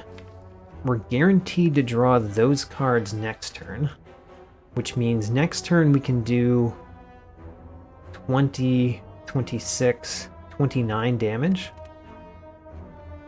Alright, that means a strike. And then, is it better to use a survivor and a defend or not? I think a survivor Survivor only gives us 2 block. So Survivor and Defend would up his damage. He's currently dealing how much damage? I mean 24, but that's because I'm vulnerable. He's currently dealing 16.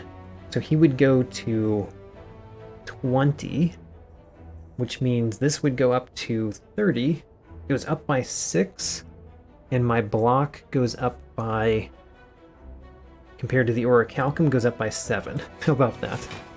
The Survivor Defend is just slightly better, and I am going to use a block potion here. No reason not to. Great, and as long as we did our math right, we win. Ancient Tea Set gives some energy after rest sites. Unload. I'll take it. It does have a big number on it. I'm not sure what I'm going to do after Act 1, but Act 1 seems to be going extremely well. Ninja Scroll. At the start of each combat, add 3 shivs to your hand. Great. That goes well with Choke if we happen to draw Choke in our first turn. Does not go well with Choke when the enemy has an artifact charge, though. Unless we get rid of the artifact charge with the neutralize first. Yeah, so how much damage are we dealing? Choke is 12. We have to play it after neutralize. So Choke is 12, and then we get to do 3 shivs and a strike. So Choke is going to do 24 damage. 24 damage to something. 24, which means we need... In order to defeat this one, we would need another 15. That's easy to do. So, neutralize, Choke, shiv this one a few times, and then hit this one. I did the numbers wrong. Somewhere in there, I was supposed to hit this one with 1 more shiv. I sent all the shivs that way. Oh well. Simple strike will take it out.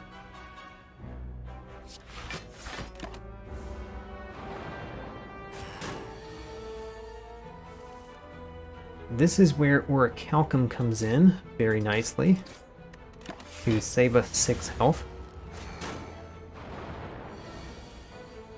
And then, don't really like Unload with the Dazed, but oh well.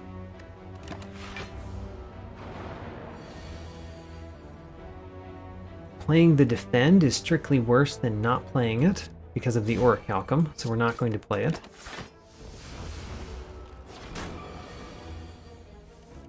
And then Predator wins. Ooh, a Molten Egg. Excellent one to find early. Whenever you add an attack, upgrade it. And then Infinite Blades. Infinite Blades makes the Choke pickup that we've made better. Tools of the Trade works really well too, though. I do like a Tools of the Trade. I will take an Infinite Blades first. But I only want 1 Infinite Blades.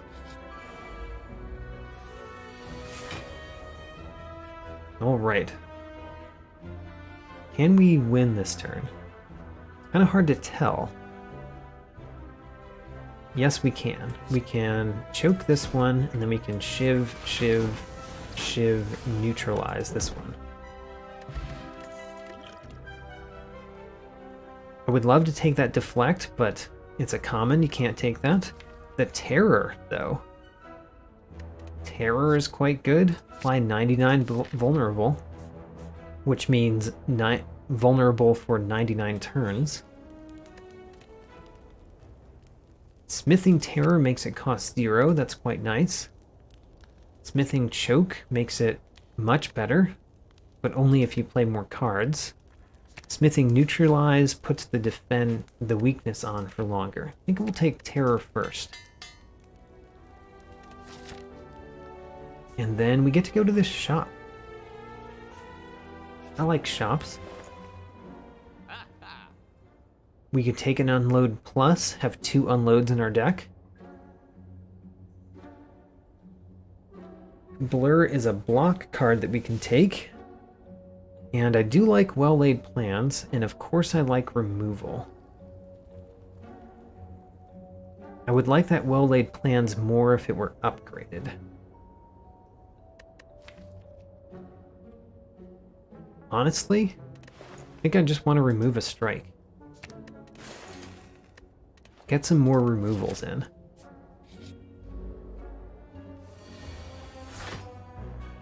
So, how much damage does Choke deal this turn? It does a lot. Enough to defeat in 1 turn. How about that? A Weak Potion. Weak Potion is better than the Explosive Potion right now. Yeah. We could get Distraction.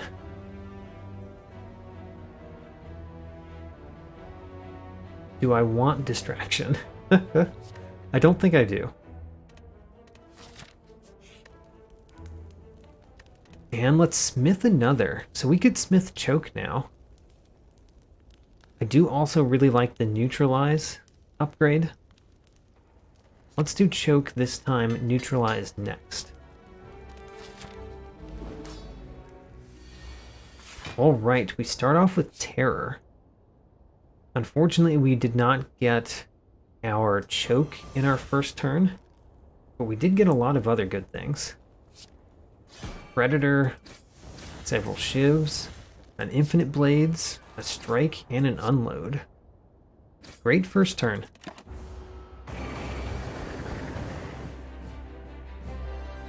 It's really nice that the Neutralize came this turn. That basically saves my Weakness Potion. Do I want to play Choke? I kind of do. Let's put the damage in. And then we will defend a little bit. Just not much. Although I guess I could have not played that and just let the Orichalcum deal with it. I am going to do that this turn, for example.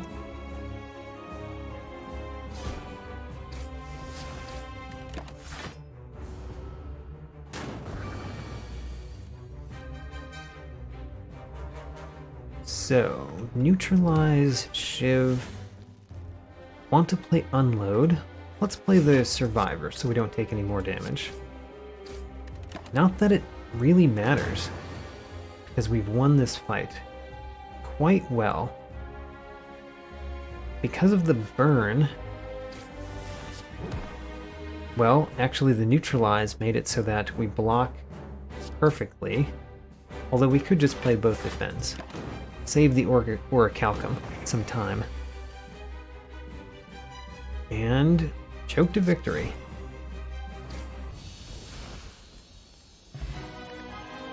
Didn't know you could choke a Hexaghost, but there it is.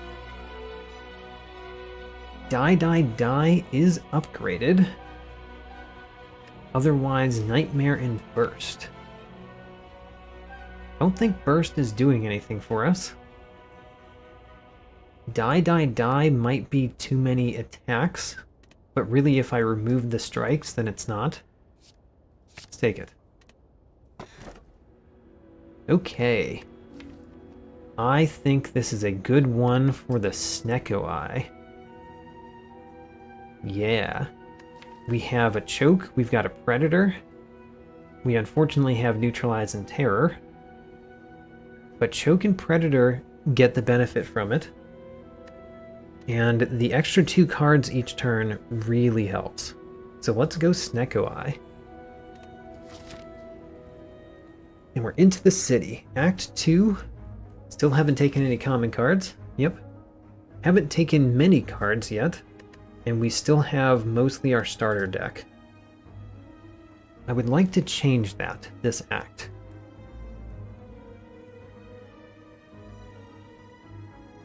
So we could take the spicy path, which leads us through 3 elites, including the burning elite. A slightly less spicy path, which goes to a shop, and then does 3 elites, but it's not burning at the end. I think I want the spicy path. The problem with this elite really comes down to which one it is. Although our deck is really good about dishing out punishment, so I think we'll be fine. And I will take events on the way. So choke costing 3 and neutralize costing 3 kind of hurts here. But choke still does a lot of damage. So let's use a choke on this one. And then knock this one out of the sky.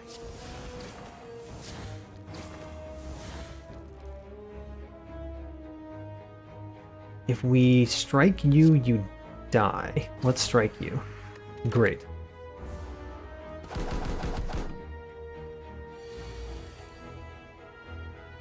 Die costs 2. It's still the best card, and we've got our Orichalcum to defend. There it is. Getting an energy relic next would probably be good for us. Choke costs 3 again. Don't like that. I actually can't knock this one out of the sky. But I can hit it pretty hard.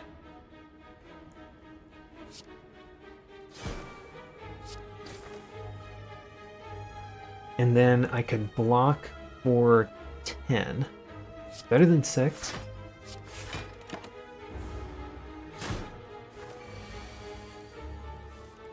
Guess we'll play Infinite Blades. And I guess we'll play Terror.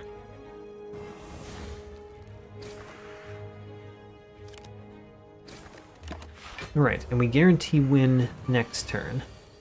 Because we have enough attacks in our hand that we were guaranteed to draw one. So we cannot get Slice, we cannot take Quick Slash. Bouncing Flask is the only option. I don't know, doesn't seem like the deck for it. No Bouncing Flask. Although, you know, it's better because of Snecko Eye. I'll take it because it's better because of Snecko Eye. And then a relic. Well, we're not visiting a shop for quite some time. I'll take a relic. Thank you, Pleading Vagrant. I will offer you some gold. And you gave me a Horned Cleat to go with my anchor. Now I have block on turn 1, 2, and every other turn. Ho-ho, let's fight them. The Red Mask Trio. We did not get our choke in the starting turn. And honestly, I don't think that we need our defensive power very much. So let's take out this one. Take out Pointy. And then who? Take out Bear next, or... Yeah, let's take out Bear next. We get 14 free block this turn. And we have a Terror in our hand, plus a Choke. So I think what we do is we choke Romeo, we Terror Bear, then we play Die. And a strike. Wonderful, very clean. I think I want the energy potion. What do I want to get rid of? Probably the block potion. We could take all out attack. Another attack card that's upgraded. How many of those do you need? Probably not that many. Let's skip it. Remove all strikes, receive 5 bites. The bites will be upgraded because of Molten Egg. We lose 21 max health. I think this is good. Let's take it. So the bites normally do 7 damage and heal for 3, or heal for 2, but upgraded bites, which is what we got, deal 8 and heal 3. So we've got healing in our deck now. Granted, we lowered our max health, but that was the cost. We could lower our max health even further for apparitions. This one seems like it would kill us. Even though apparitions are really good, I think this one would kill us. If I had gotten these in the opposite order, I might have chosen this one and not the vampires, though.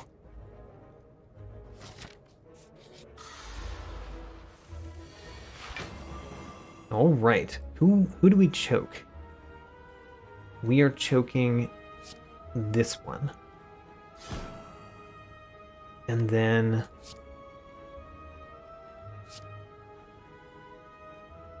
how hard is it to defeat him? We can play 1, 2, 3, 4, 5, 6 cards, which means we only need to deal him 4 damage, and he will die from everything else, from the choke. So therefore we're going after you next. And I'm not playing the die. I'll play it when it costs less than 3. Great.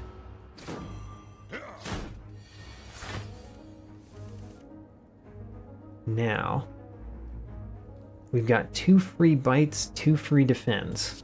Alright, let's play them. We can play our entire hand.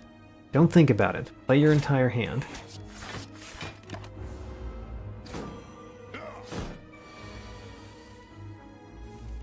Oh-ho.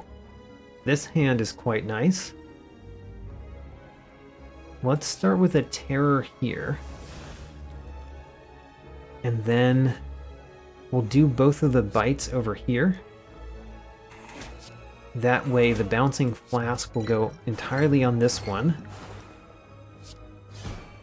And then all of the damage.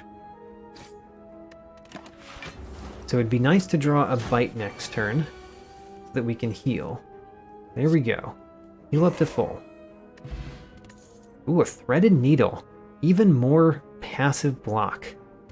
We have 1, 2, 3, 4 relics which give us block. Caltrops. Do we want caltrops? I think concentrate is still not what we want. Caltrops, I don't think we really need. I think it will bog the deck down more than it helps it. Yes, I think that's true. And then there's no reason to rest, no reason to recall yet. I don't think I want the infinite blades in my starting hand. The neutralize upgrade has gotten a lot worse since we took Snecko Eye, so let's do Bouncing Flask. And let's keep going against elites. The spicy path. Kind of glad to see this one, because if we didn't see it here, it might have been the burning elite. And this can be a very scary burning elite. So, what else are we doing? Predator, of course. All the shivs, of course. And then Infinite Blades. Infinite Blades because it makes choke better every other turn? Sure.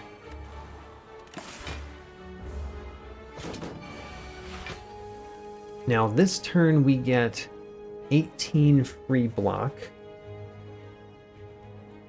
which means if I play 1 defend or if I play neutralize,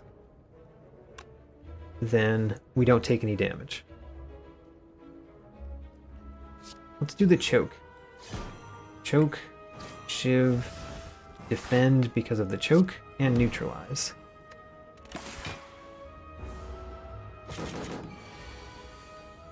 Alright, free bouncing flask.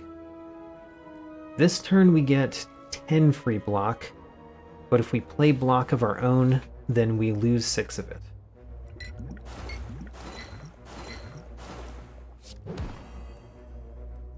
Definitely the turn for die, die, die. It's free. The defend actually reduces the block that we get. So let's play a bite. And we're taking 8 damage. Alright, there's a bite. We're definitely going to play a bite so that we heal a little bit. It would be very nice to play another bite, but there's no option to. I guess the option was Gambler's Brew. Could have done that. Meat on the Bone is not as good when you have so little max health, but it is something. Eviscerate. Eviscerate is very good with Snecko Eye. Let's take it. So the way that Eviscerate works with Snecko Eye is that when you draw it, it gets randomized what cost it has, and then when you discard cards, it goes down. So it can start at 1 and then go down to 0. Hey, I definitely want that potion belt. Let's take it. So who's our Burning Elite? Another Slavers fight. The Taskmaster and the Slavers. We did not get our Terror turn 1 here. But we can do a lot of damage. We just can't defeat this one turn 1 like we did last time, without using a potion that I don't really need to use.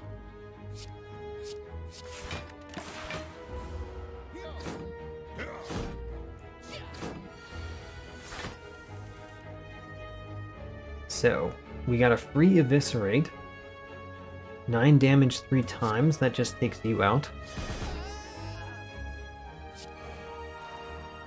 We've got 18 free block, which means we are taking damage. Although, now we are not.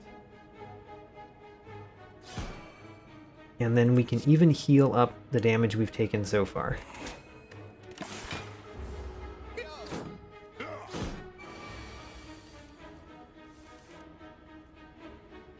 Unfortunately, some of those cards are quite expensive. We've got 2 bites that can take this one out. And actually we can't get damaged by this enemy, because he deals 7 each turn and we block for 10 each turn. So we are guaranteed not to take damage here. It just depends on how long it takes to defeat him. And it does not look like it's going to take very long. A Bag of Preparation. Bag of Preparation and Ring of the Snake. Draw 4 cards, plus Snecko Eye. Draw 6 extra cards at the beginning of combat. Which means we just draw 10. We draw 10 each combat. These cards are not great for what we have. The only way we have to discard, actually unload discards. So Reflex might be good with unload. Or Tactician.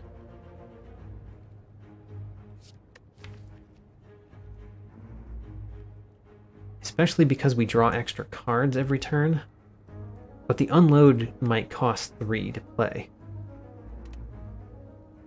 I think I still will take Tactician. But I don't know if it's the correct choice. It might hurt us more than it helps us.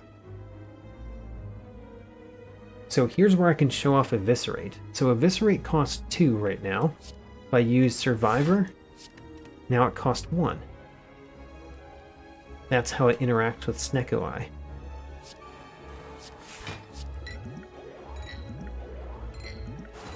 Have to wait for the game to do all of the things that I just did.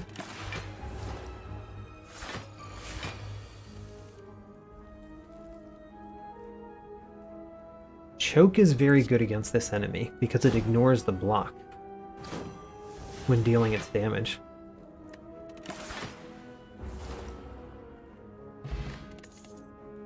Alright, we can't take those are all common. Would love to take a prepared to go with the card that we took. Actually, probably would not love it because it would cost more than 0, most likely. But still, there are cards that don't help me, or that could work really well with the discard card that I took, and won't because I can't use them. Is it better to play Choke here and the 3 Shivs, or the Predator and the 3 Shivs? The Predator draws more cards. We would draw up to 10 again next turn. That seems pretty nice. So, what we do is we play Predator, and then this Shiv only gets rid of the block. This one puts it back on. Choke is good against this enemy too. Any malleable enemy, Choke is pretty good against. I do want to play Terror.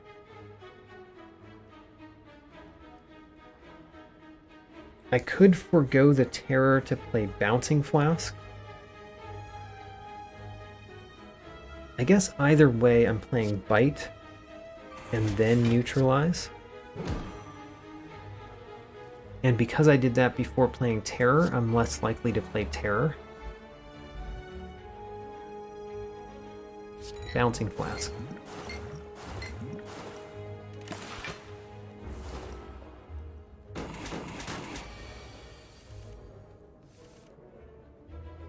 Die, and Unload.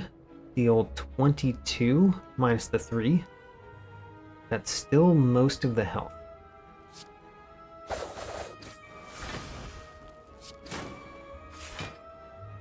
Ooh. I did not notice that we weren't going to win. Huh. Alright. So this might be a good time to use the energy potion. Or the Gambler's Brew. Energy potion is more effective, is more guaranteed.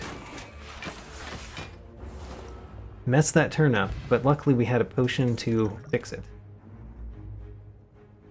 And do we take a Reflex now? I think I do. So now we've got a Reflex and a Tactician in the deck. Which means having more cards that can discard things would be nice. Footwork does something. We could take the Frozen Eye. Crippling Cloud? Crippling Cloud is quite nice. Let's buy Crippling Cloud. And then the question is, do I want one of these, or would I rather remove a card? What would I remove? I'd probably remove one of the Bites, or the Neutralize. Probably the Neutralize. I think I'd rather have the Bronze Scales than remove a Neutralize.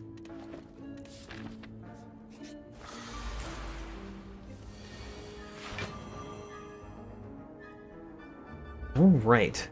You are going to get hit 6 times 3 this turn. And let's see what else you get in terms of poison. Yeah, you're going to fall out of the sky quite quickly. I'm not going to worry about you. Let's focus on the Chosen.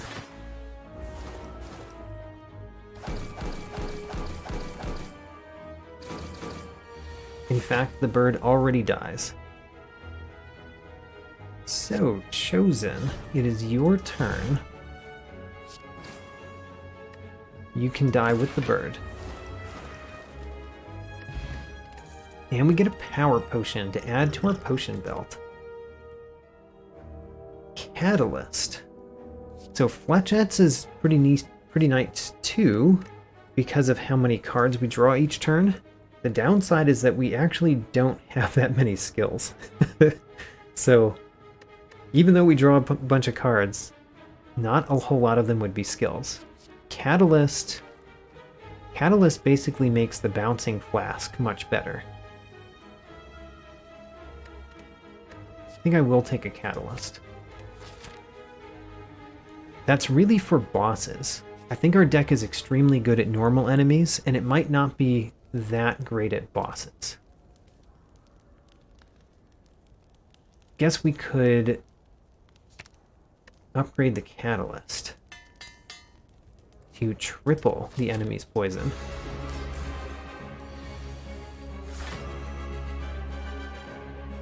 Turn 1.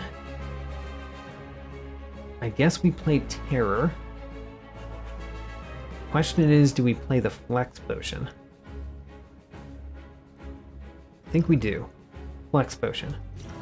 So now we play Terror, several Shivs, and an Eviscerate, and a Bite. And there we've done 120 damage. Nice first turn. The Survivor can discard either the Reflex or the Tactician. And we probably want to play it this turn. So the question is, would we rather have one more energy, which we would use to play Bite, or have 3 more cards, which could cost 0? These 3 cards could cost 0. I mean, one of them did. The Neutralize can reduce that damage down, and the Bite worked on this Torch Head.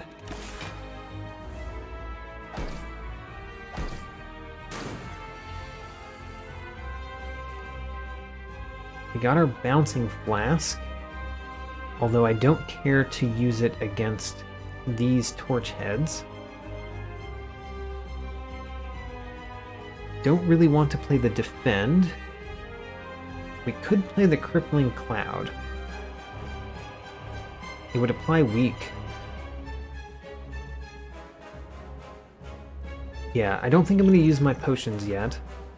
So we're going to play Crippling Cloud. We're going to defeat this one. And we're going to save the Catalyst for a future turn.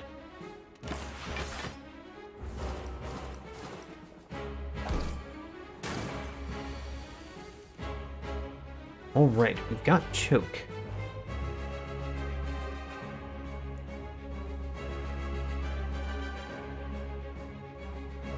This one is not going to die this turn, but we'll block it with the Orichalcum. So, choke the boss. Actually, let's block it with the Defend, so that we hit the boss one more time.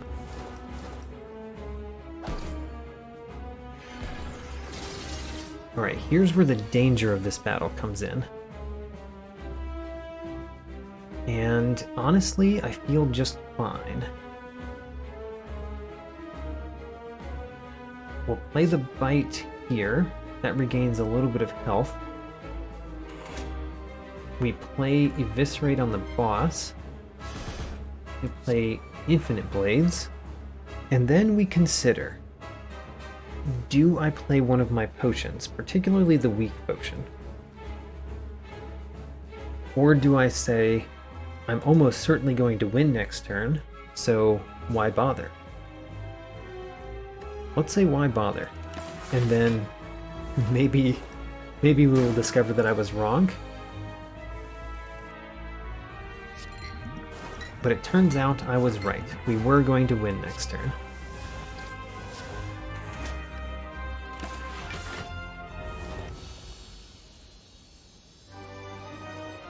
Here we go through Act 2.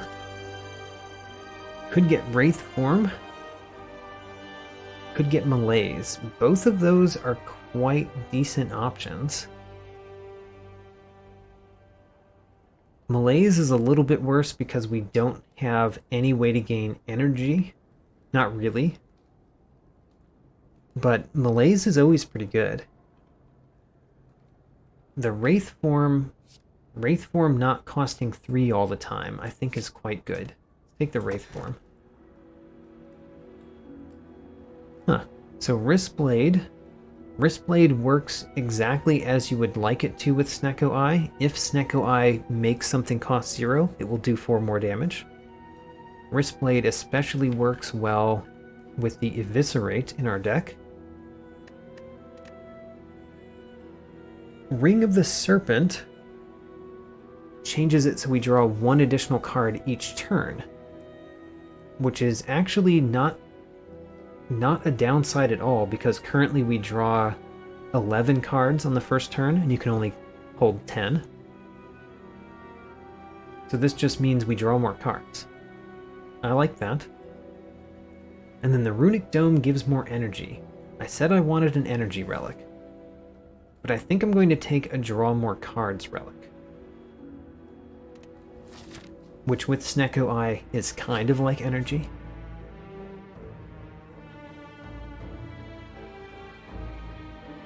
Will we continue hunting elites like we have every other time? I think so. And I will go to this shop.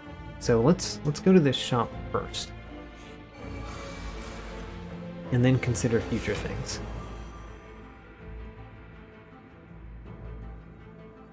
We can choke this one, and then play some things. Let's terror this one. Now, you being choked, you are going to lose 20 more health, which means we need to do 11 to you, which means each of the shivs. Actually, that's only if we want to defeat you this turn, which I don't think is necessary.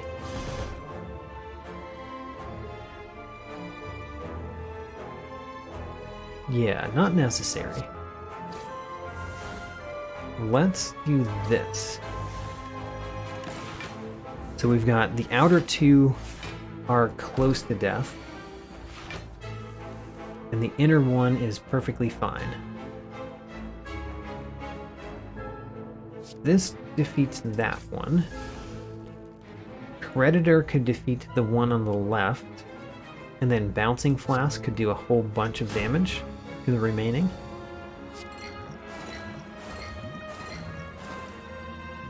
And then Unload. We could Survivor Tactician, but we end up with the same amount of energy, and we didn't need the block.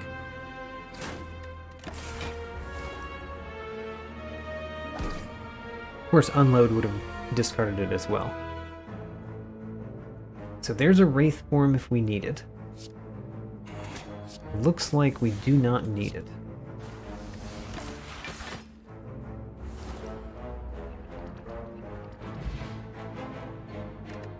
Alright, Poison Potion to start the poison off. That's not bad. Don't want Skewer or Setup.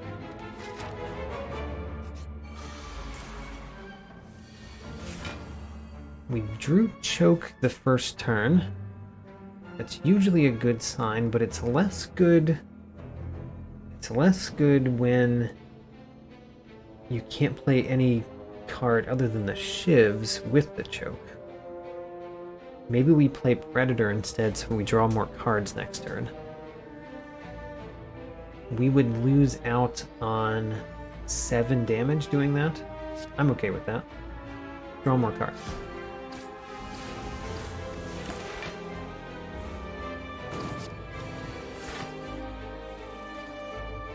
Crippling Cloud is free. We already have enough block. And what else do we do with this turn? We could just Terror. I guess Terror is the thing that we do.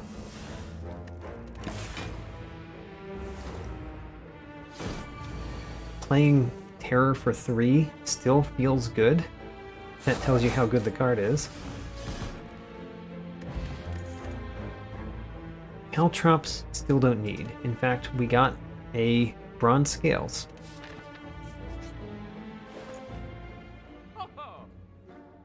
Another Infinite Blade, not that important. Another Catalyst could be a way that we deal with the heart, but honestly not a wonderful one.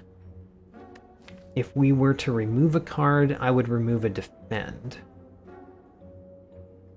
And then worry about the fact that I don't have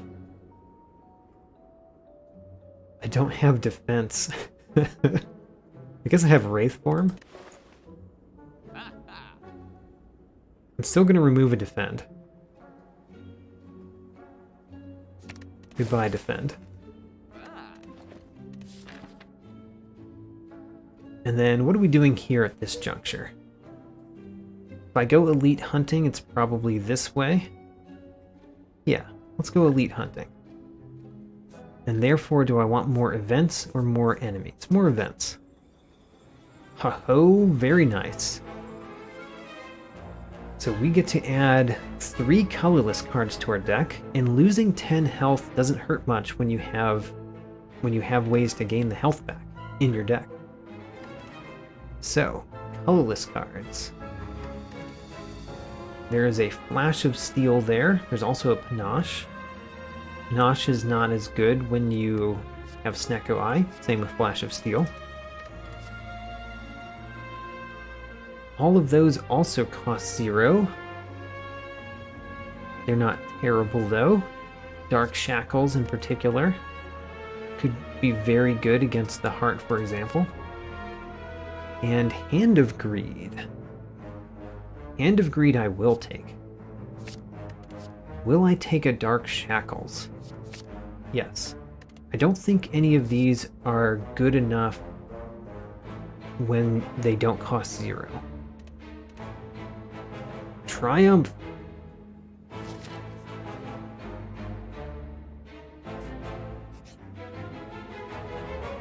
Oh, fight for a rare relic. I will do that. I have potions I can use if I need them. And this is a hard fight, so very possible I need those potions. Crippling Cloud, Predator, and the Shivs. Let's start there. You have the least health, so let's go after you. The Hand of Greed doesn't get the gold this time, but it does do 25 damage, which is quite nice. And then how much are we taking? We are taking 6. 6 is fine.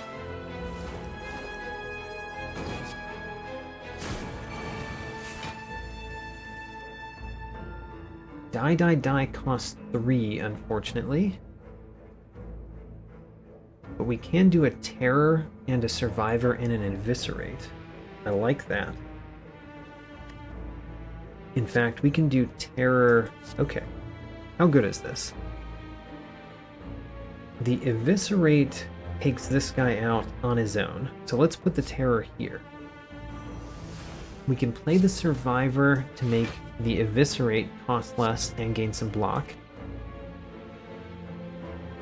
And then we can play the Unload, which would make the Eviscerate cost 0, which means we can also play the Bite. Wonderful. Eviscerate takes you out, and then we Bite you. Get some healing.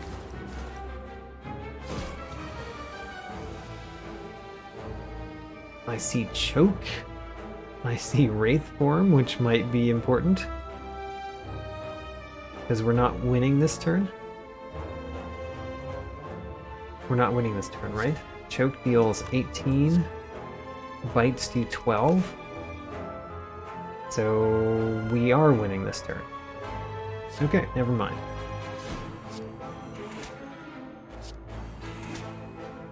Great. Oh, and we get Fossilized Helix. Prevent the first time you would lose HP each combat. I like it. And then do we want a weak potion more than one of those potions?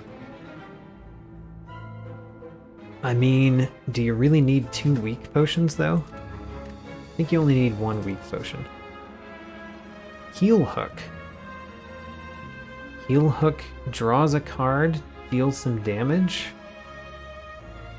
We do have some sources of weak. We've got the Neutralize, we have the Crippling Cloud, and we have the weak potion. Sure, I'll take a Heal Hook.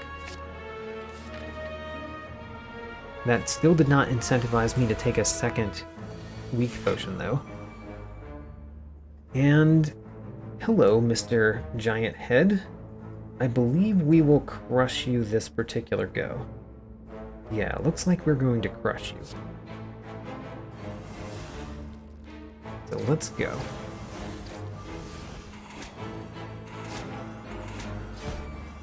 That's a good 130 damage in the first turn.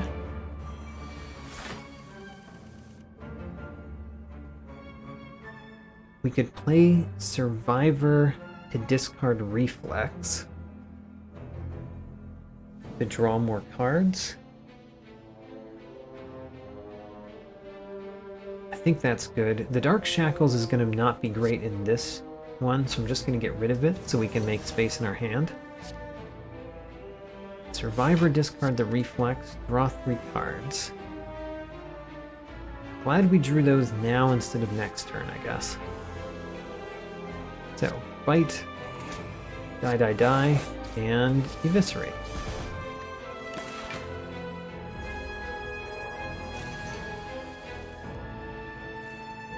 Alright, here's where things get a little bit worrying.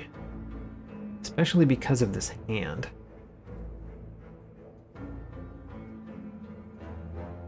I might use a weak potion next turn, because I don't really want to play Wraith Form this turn. So, start with Bouncing Flask. And see what next turn does for us. Oh, this turn, I thought he was going to attack this turn. Alright. We are much better off than I thought we were. We've got Eviscerate, we've got... We could discard the Reflex again, but then we couldn't play Eviscerate. Maybe we play Infinite Blades instead? I don't know. Eviscerate does lots of damage. Eviscerate it is.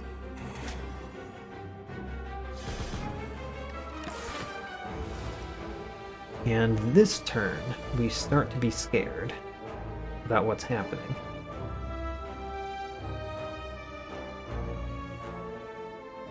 Especially because we don't have block cards in our deck.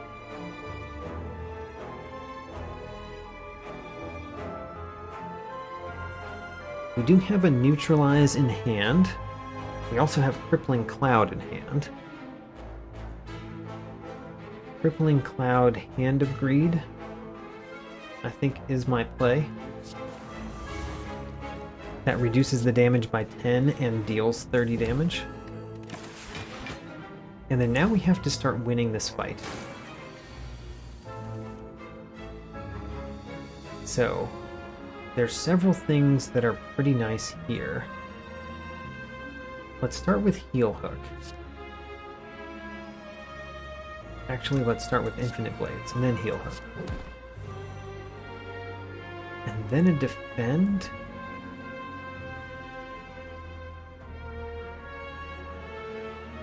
So what I'm going to do this turn is I'm going to use my Gambler's Brew.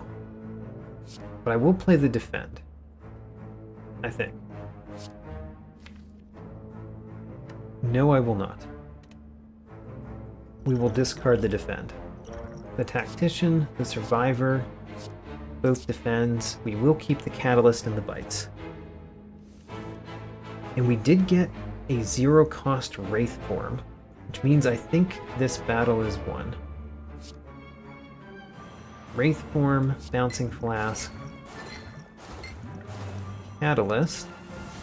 And then we play as many bites as we can so we regain some of the health we've lost. How many bites can we play? We can play 2 bites. 1 bite because of the vulnerable. A singing bowl, very nice, and we got a flex potion to replace the gambler's brew we used.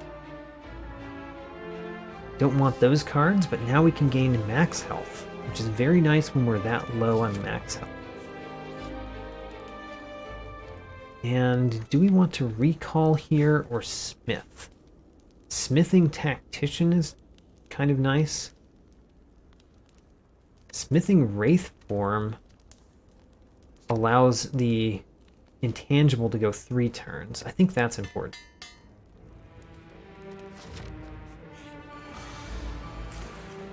Alright. What do we do to you? Unfortunately, the Hand of Greed can't get money off of the daggers because Fatal triggers only on non-minion enemies, and the daggers are minions. It's quite sad. I think we will start with Predator and a Shiv. And then let's do a Heel Hook. Hand of Greed takes out this one quite smoothly. And then, yeah, play all the cards except for the block cards. Who needs block cards?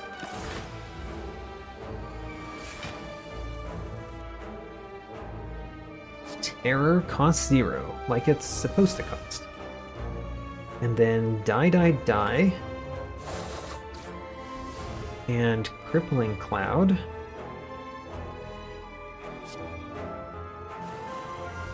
That means we can no longer play Unload.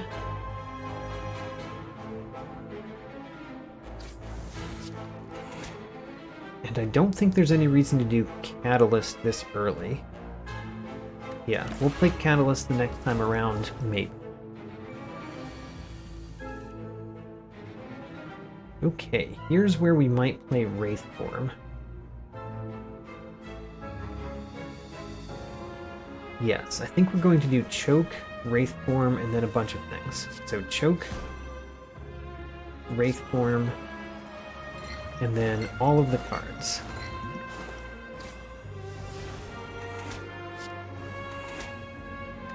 And hopefully win next turn.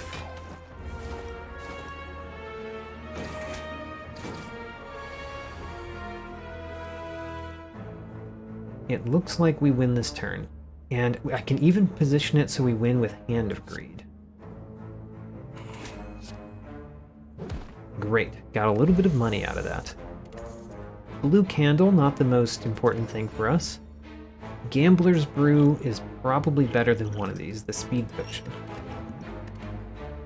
Another Heel Hook, another Bouncing Flask. I think Bouncing Flask is going to be my way to deal with the heart. So I want more of those. And then we have to take the Sapphire Key here in order to go to the heart, which I'm starting to do more often in these runs, in these challenge runs. So the question is, from here, are we going to veer right or left? More elites or more fires? There's also an argument to going to that shop. Either way, I guess this is the next one. And Wraith Form could be very good in this particular battle. But not on turn 1.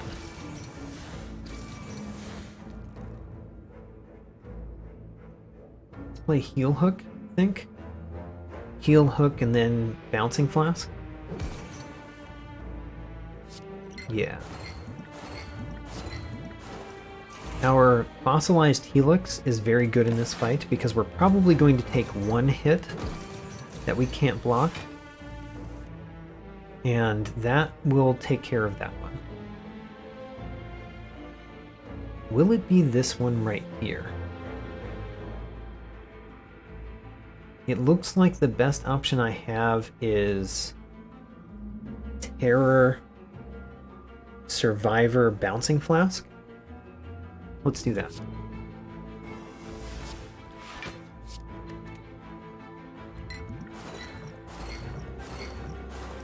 And then we do not block enough. Right? Oh, we're off by 1? Alright. That's good enough for the weaken potion for me. Being off by 1. Or actually, the poison potion might be the less useful potion later. So let's use that one.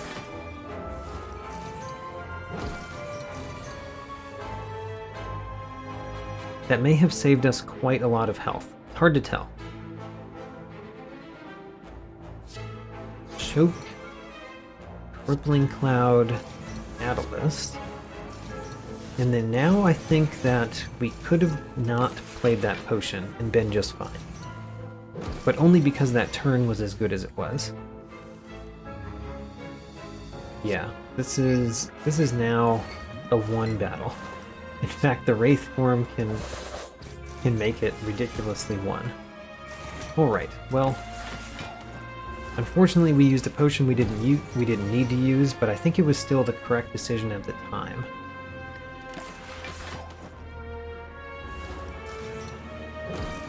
With what we knew.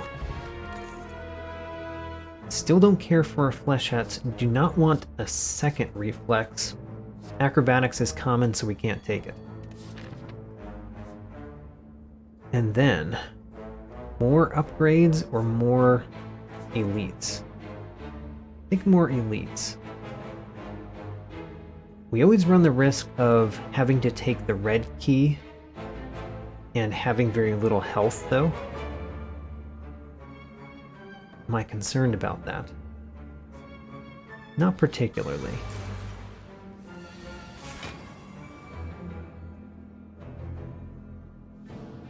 Not my favorite first turn. Do we start with choke anyway? I don't think so. I think we want neutralize so that the nemesis is weak next turn. If we're doing neutralize, we might as well do bouncing flask.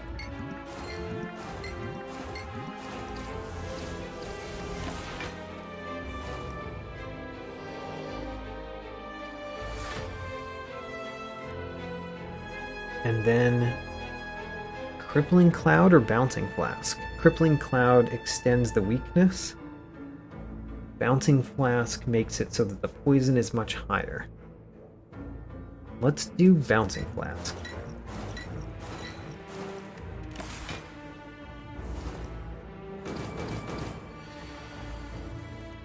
Hey, it's really nice when the enemy does not attack me. That really helps. So, a bite, a predator, so we draw more next turn. Wraith form, I think it's too early.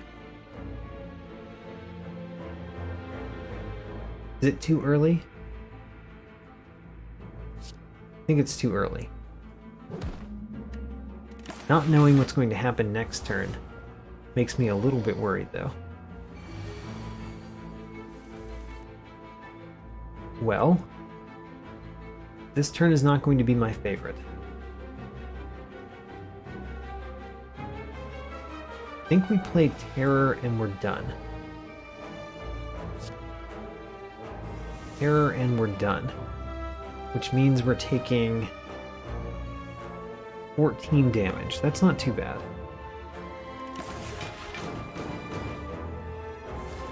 Oh, I was wrong. We're taking... Yeah, we took 14 damage. Now I think might be the turn for Wraith form, except that we have Dark Shackles, so there's no reason to do it this turn in particular. And then Hand of Greed or Bouncing Flask? I guess Hand of Greed. They do kind of the same amount, honestly. Except that Bouncing Flask works well with the Catalyst, so Bouncing Flask.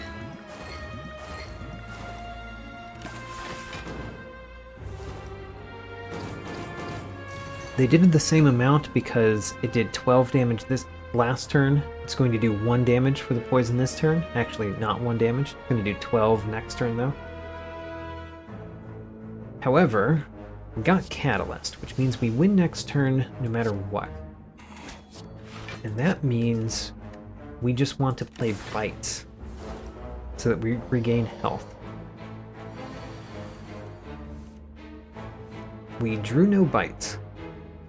That makes it hard to play them. Oh well.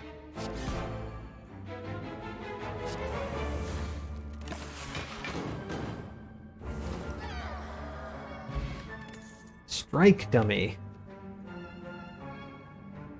Strike Dummy does literally nothing in our deck. Okay. But it's a shiny thing to put at the top. And then could get another Predator. Don't think we want another attack like that in the deck, though. So, just more max HP. Heal to full, upgrade all cards. Being no longer able to heal is really bad with Bites in your deck, so we're not going to do that. Heal to full doesn't really do much for us, so fight a boss.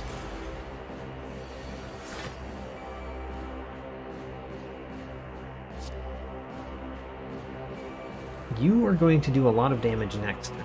I wonder if we can avoid that. I'm not sure yet.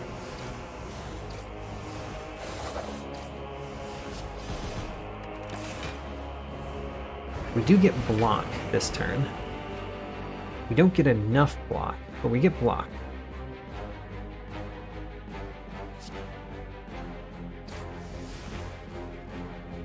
It is enough block if I play Survivor.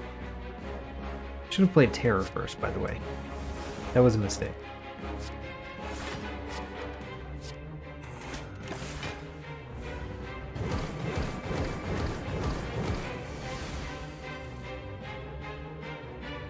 Alright. It'd be nice to end this battle with Hand of Greed. I wonder if we can make that happen. It's harder to make that happen if I add a whole bunch of poison, which I just did. But it'd be nice to end the battle with Hand of Greed. Let's see if we can.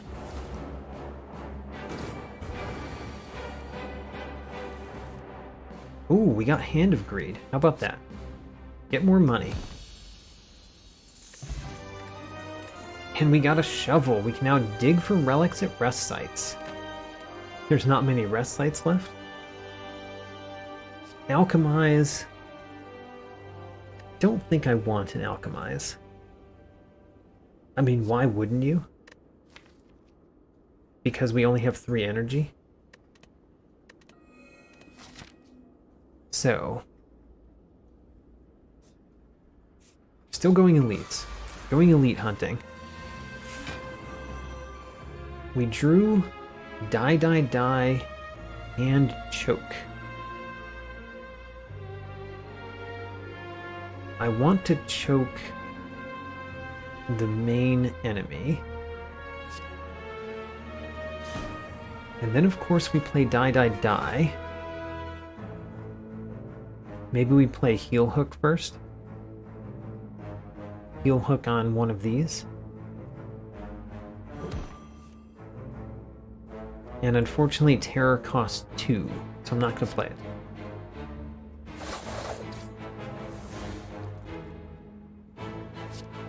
Let's take you out without getting a wound in our deck. And then Predator, so we draw more cards next turn. Very nice. Good first turn. Eviscerate can take out the dagger. That does leave us taking some damage. Actually, our buffer will take out that. Will prevent the damage. Cannot win this turn. Could play Wraith Form, but I think I'm happy to use the buffer.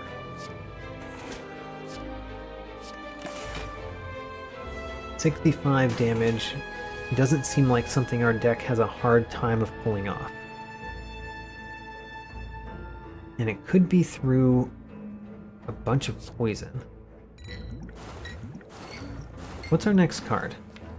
Defend. Okay. Couldn't remember if we had drawn Catalyst yet.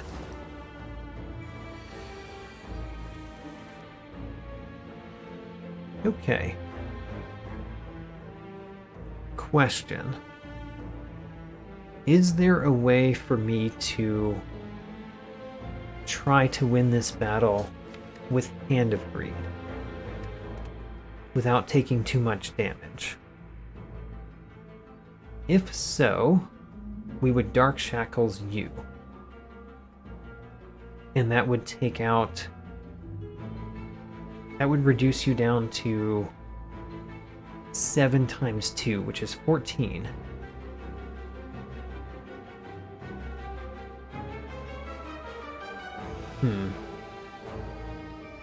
Doesn't seem like that's what we want to do. Let's just win.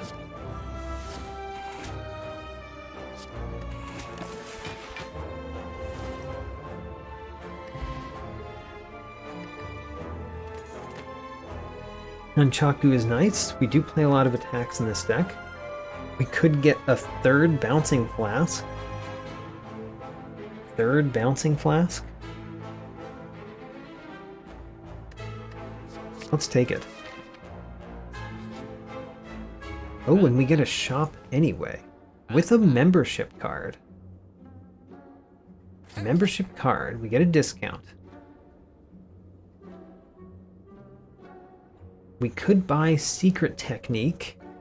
Secret Technique is quite nice. It's not going to cost 0, though. Another Crippling Cloud might not be bad. Pick another Crippling Cloud. And then I'm going to save my money for the next shop. Alright, do we smith or do we dig? Actually, we do neither. We take the red key. Don't forget to take the red key. If you're trying to go to the 4th act, don't forget to take the red key. Quick tip. Alright, we need a little bit more block in order to block this first hit. So I guess we're playing Defend. And then Shiv, Shiv, Shiv. Don't particularly want to play lots of Shivs in this one, so Infinite Blades is not what we're going for.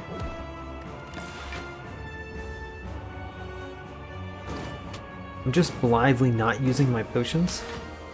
Probably should consider.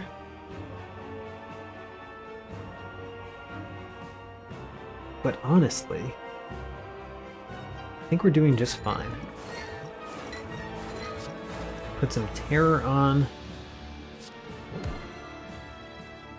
And then we are perfectly blocking already. So let's play a Crippling Cloud. Increase that poison.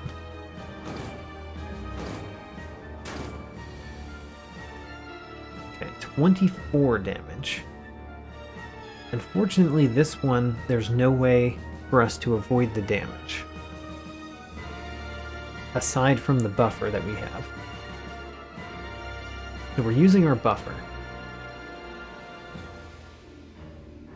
I guess what I want is Bouncing Flask, add more poison, and then we could do Bite, Die, Die, Die, so that we get more cards that we can play next turn.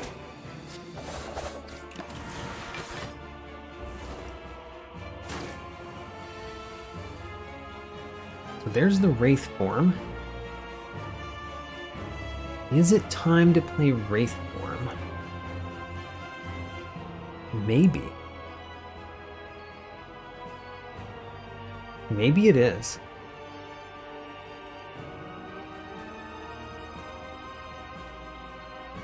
On the other hand, we're taking how much damage? We're taking 7 plus 3? No. 7 plus 4. So 11 damage. 11 damage is not enough for me to use my Wraith form. Especially when we can bite to get back health. And I don't think I'm going to play that bite either.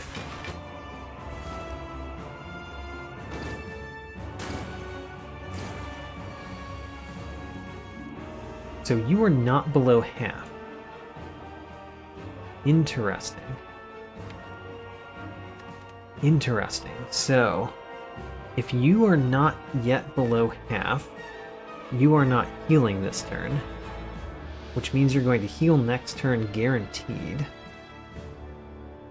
I wonder if we can win before the boss here heals itself.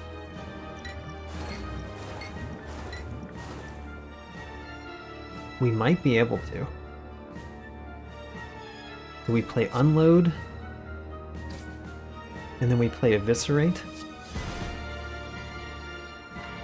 And then we really need to draw Catalyst next turn for this plan to work. And we drew Catalyst. And we can even bite a couple of times to regain health. I guess we don't need to do that. But we win before the Time Eater heals itself.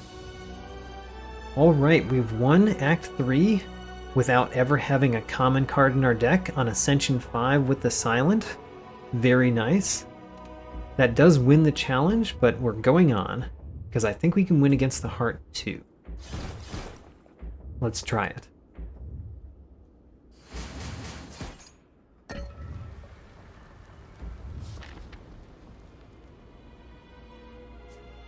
What are we doing at this rest site?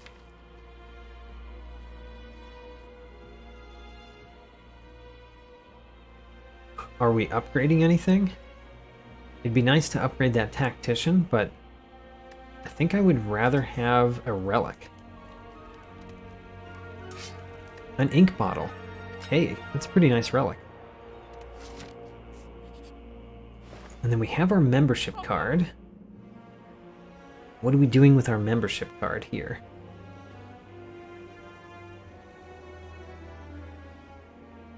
Not a whole lot. I like the duplication potion though. So let's start with the Vajra. Have more strength. We could use the smoke bomb against the spear and shield, right? I think you can. And then Gambler's Brew is pretty good against the heart typically. Power potions are pretty good against the heart. I guess the flex potion goes. And we get the duplication potion. I don't want the noxious fumes. I don't think it's fast enough. So I think we're done. Now, can we smoke bomb the spear and shield? I've never tried this. You can't. Oh, you're surrounded, so you have to defeat one of them, and then you can use it. Very interesting. I've never tried, and I did not know the answer. Alright, let's start with Crippling Cloud. And a Bouncing Flask. And then what? Probably Heal Hook. Yes, definitely Heal Hook.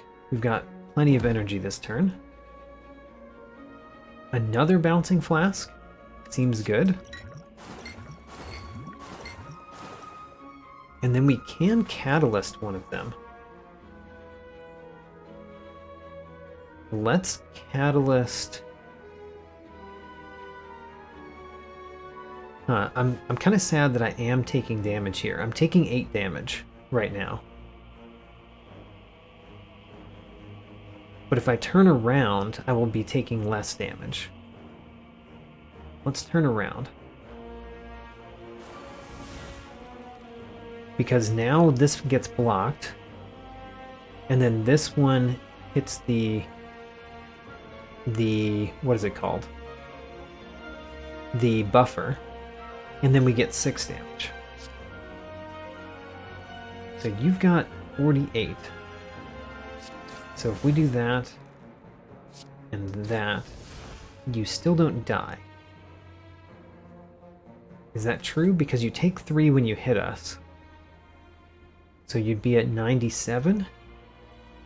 And this is going to do 48 plus 40. Yeah, not enough. One more shiv and you die next turn.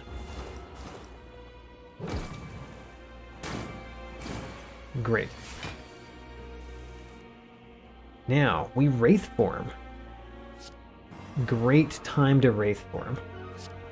Then we turn back over here. And at this point, I think we just bite as much as we can. Yeah, let's bite as much as we can. And now I could use the smoke bomb, I think.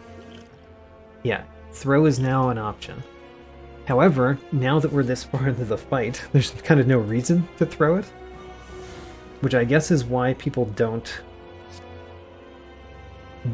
use it in the Spear and Shield battle.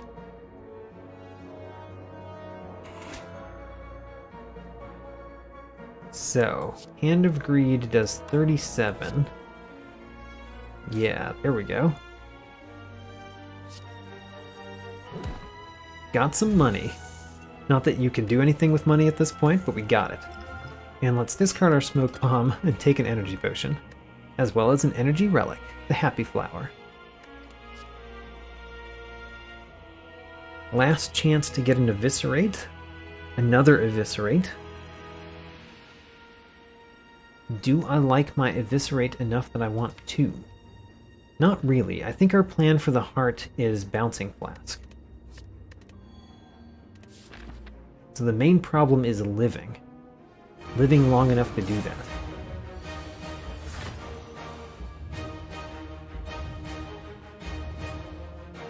So, step 1, we've got to play the shivs. We've got to get them out of our deck.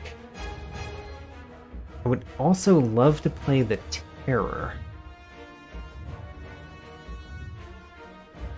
But it costs 3.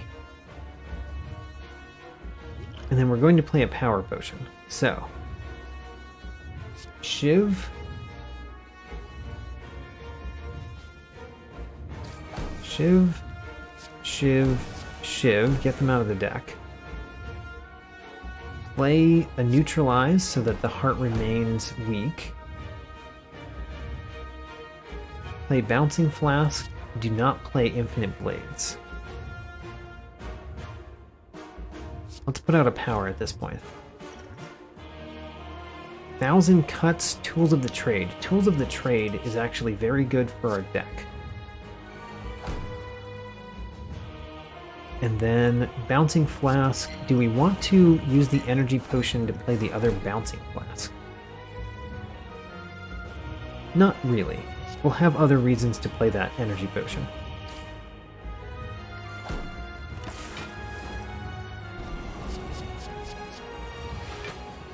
Alright, 50 damage first.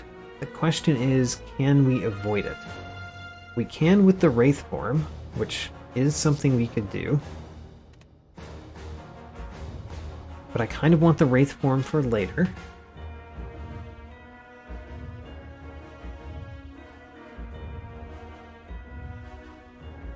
We have a buffer, so the Wraith form actually does nothing for us. Well, no, it preserves the buffer. It preserves the buffer.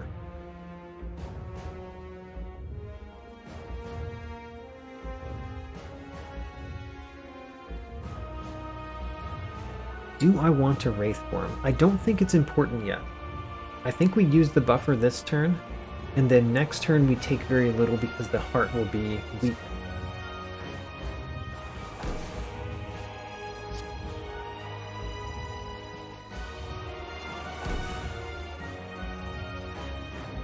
So if we're using the buffer, there's no reason to hold back on playing cards.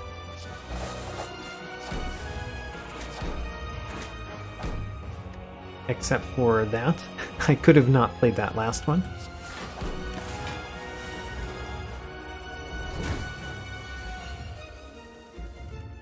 So, this is probably the Gambler's Brew turn.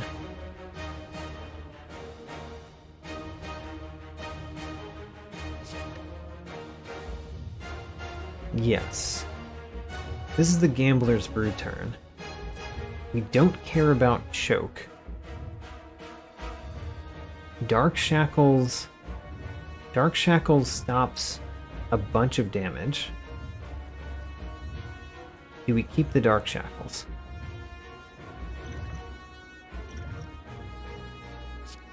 We keep the Void so we get rid of it. Do we keep the Dark Shackles?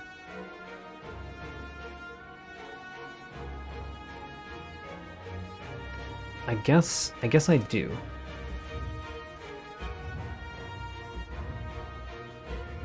Wow, I'm surprised that I still don't have a very good hand. Well, Dark Shackles prevents a lot of damage, and then the Bouncing Flask and the Bite. The Bite actually heals me fully.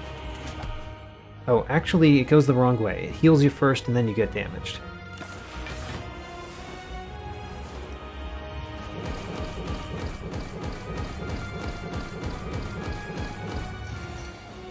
The next time we draw Wraith Form, which is now, we will play it. So, this is the turn for Wraith Form. This is probably also the turn for Catalyst, which we will duplicate. So, Wraith Form. Let's get rid of the Slimed. Bouncing Flask. And then we duplicate Catalyst.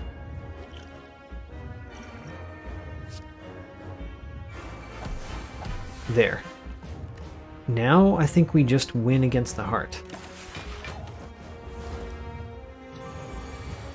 Yep, we just win.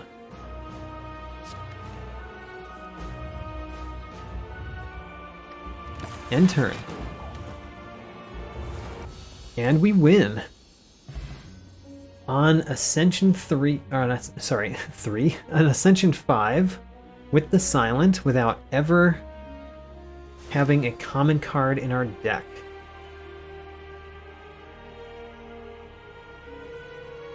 Great. 2 more successful challenge runs, and I have set personal best both times. Oh, also, that was the first time on this profile that I've beaten the ending with the Silent, so we got the Emerald Plus achievement as well. All right. Very nice. 2 very successful runs. The last time that we did this particular challenge, by the way, I did not win both times.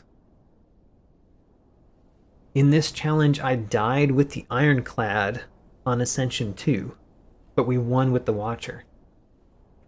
So now we've won on Ascension 4 and on Ascension 5 with the Silent and the Defect.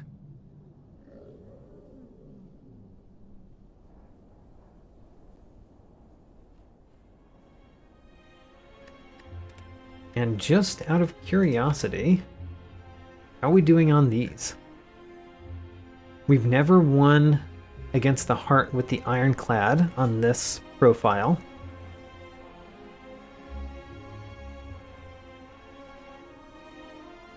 I forget what this one is. And then this one is once you have all of the rest of the achievements. This one might be completed with all 3 characters, or all 3 starting characters. And we've never defeated the Transient on this profile. But we're filling that out, and we're filling this out entirely with challenge runs. So there we go.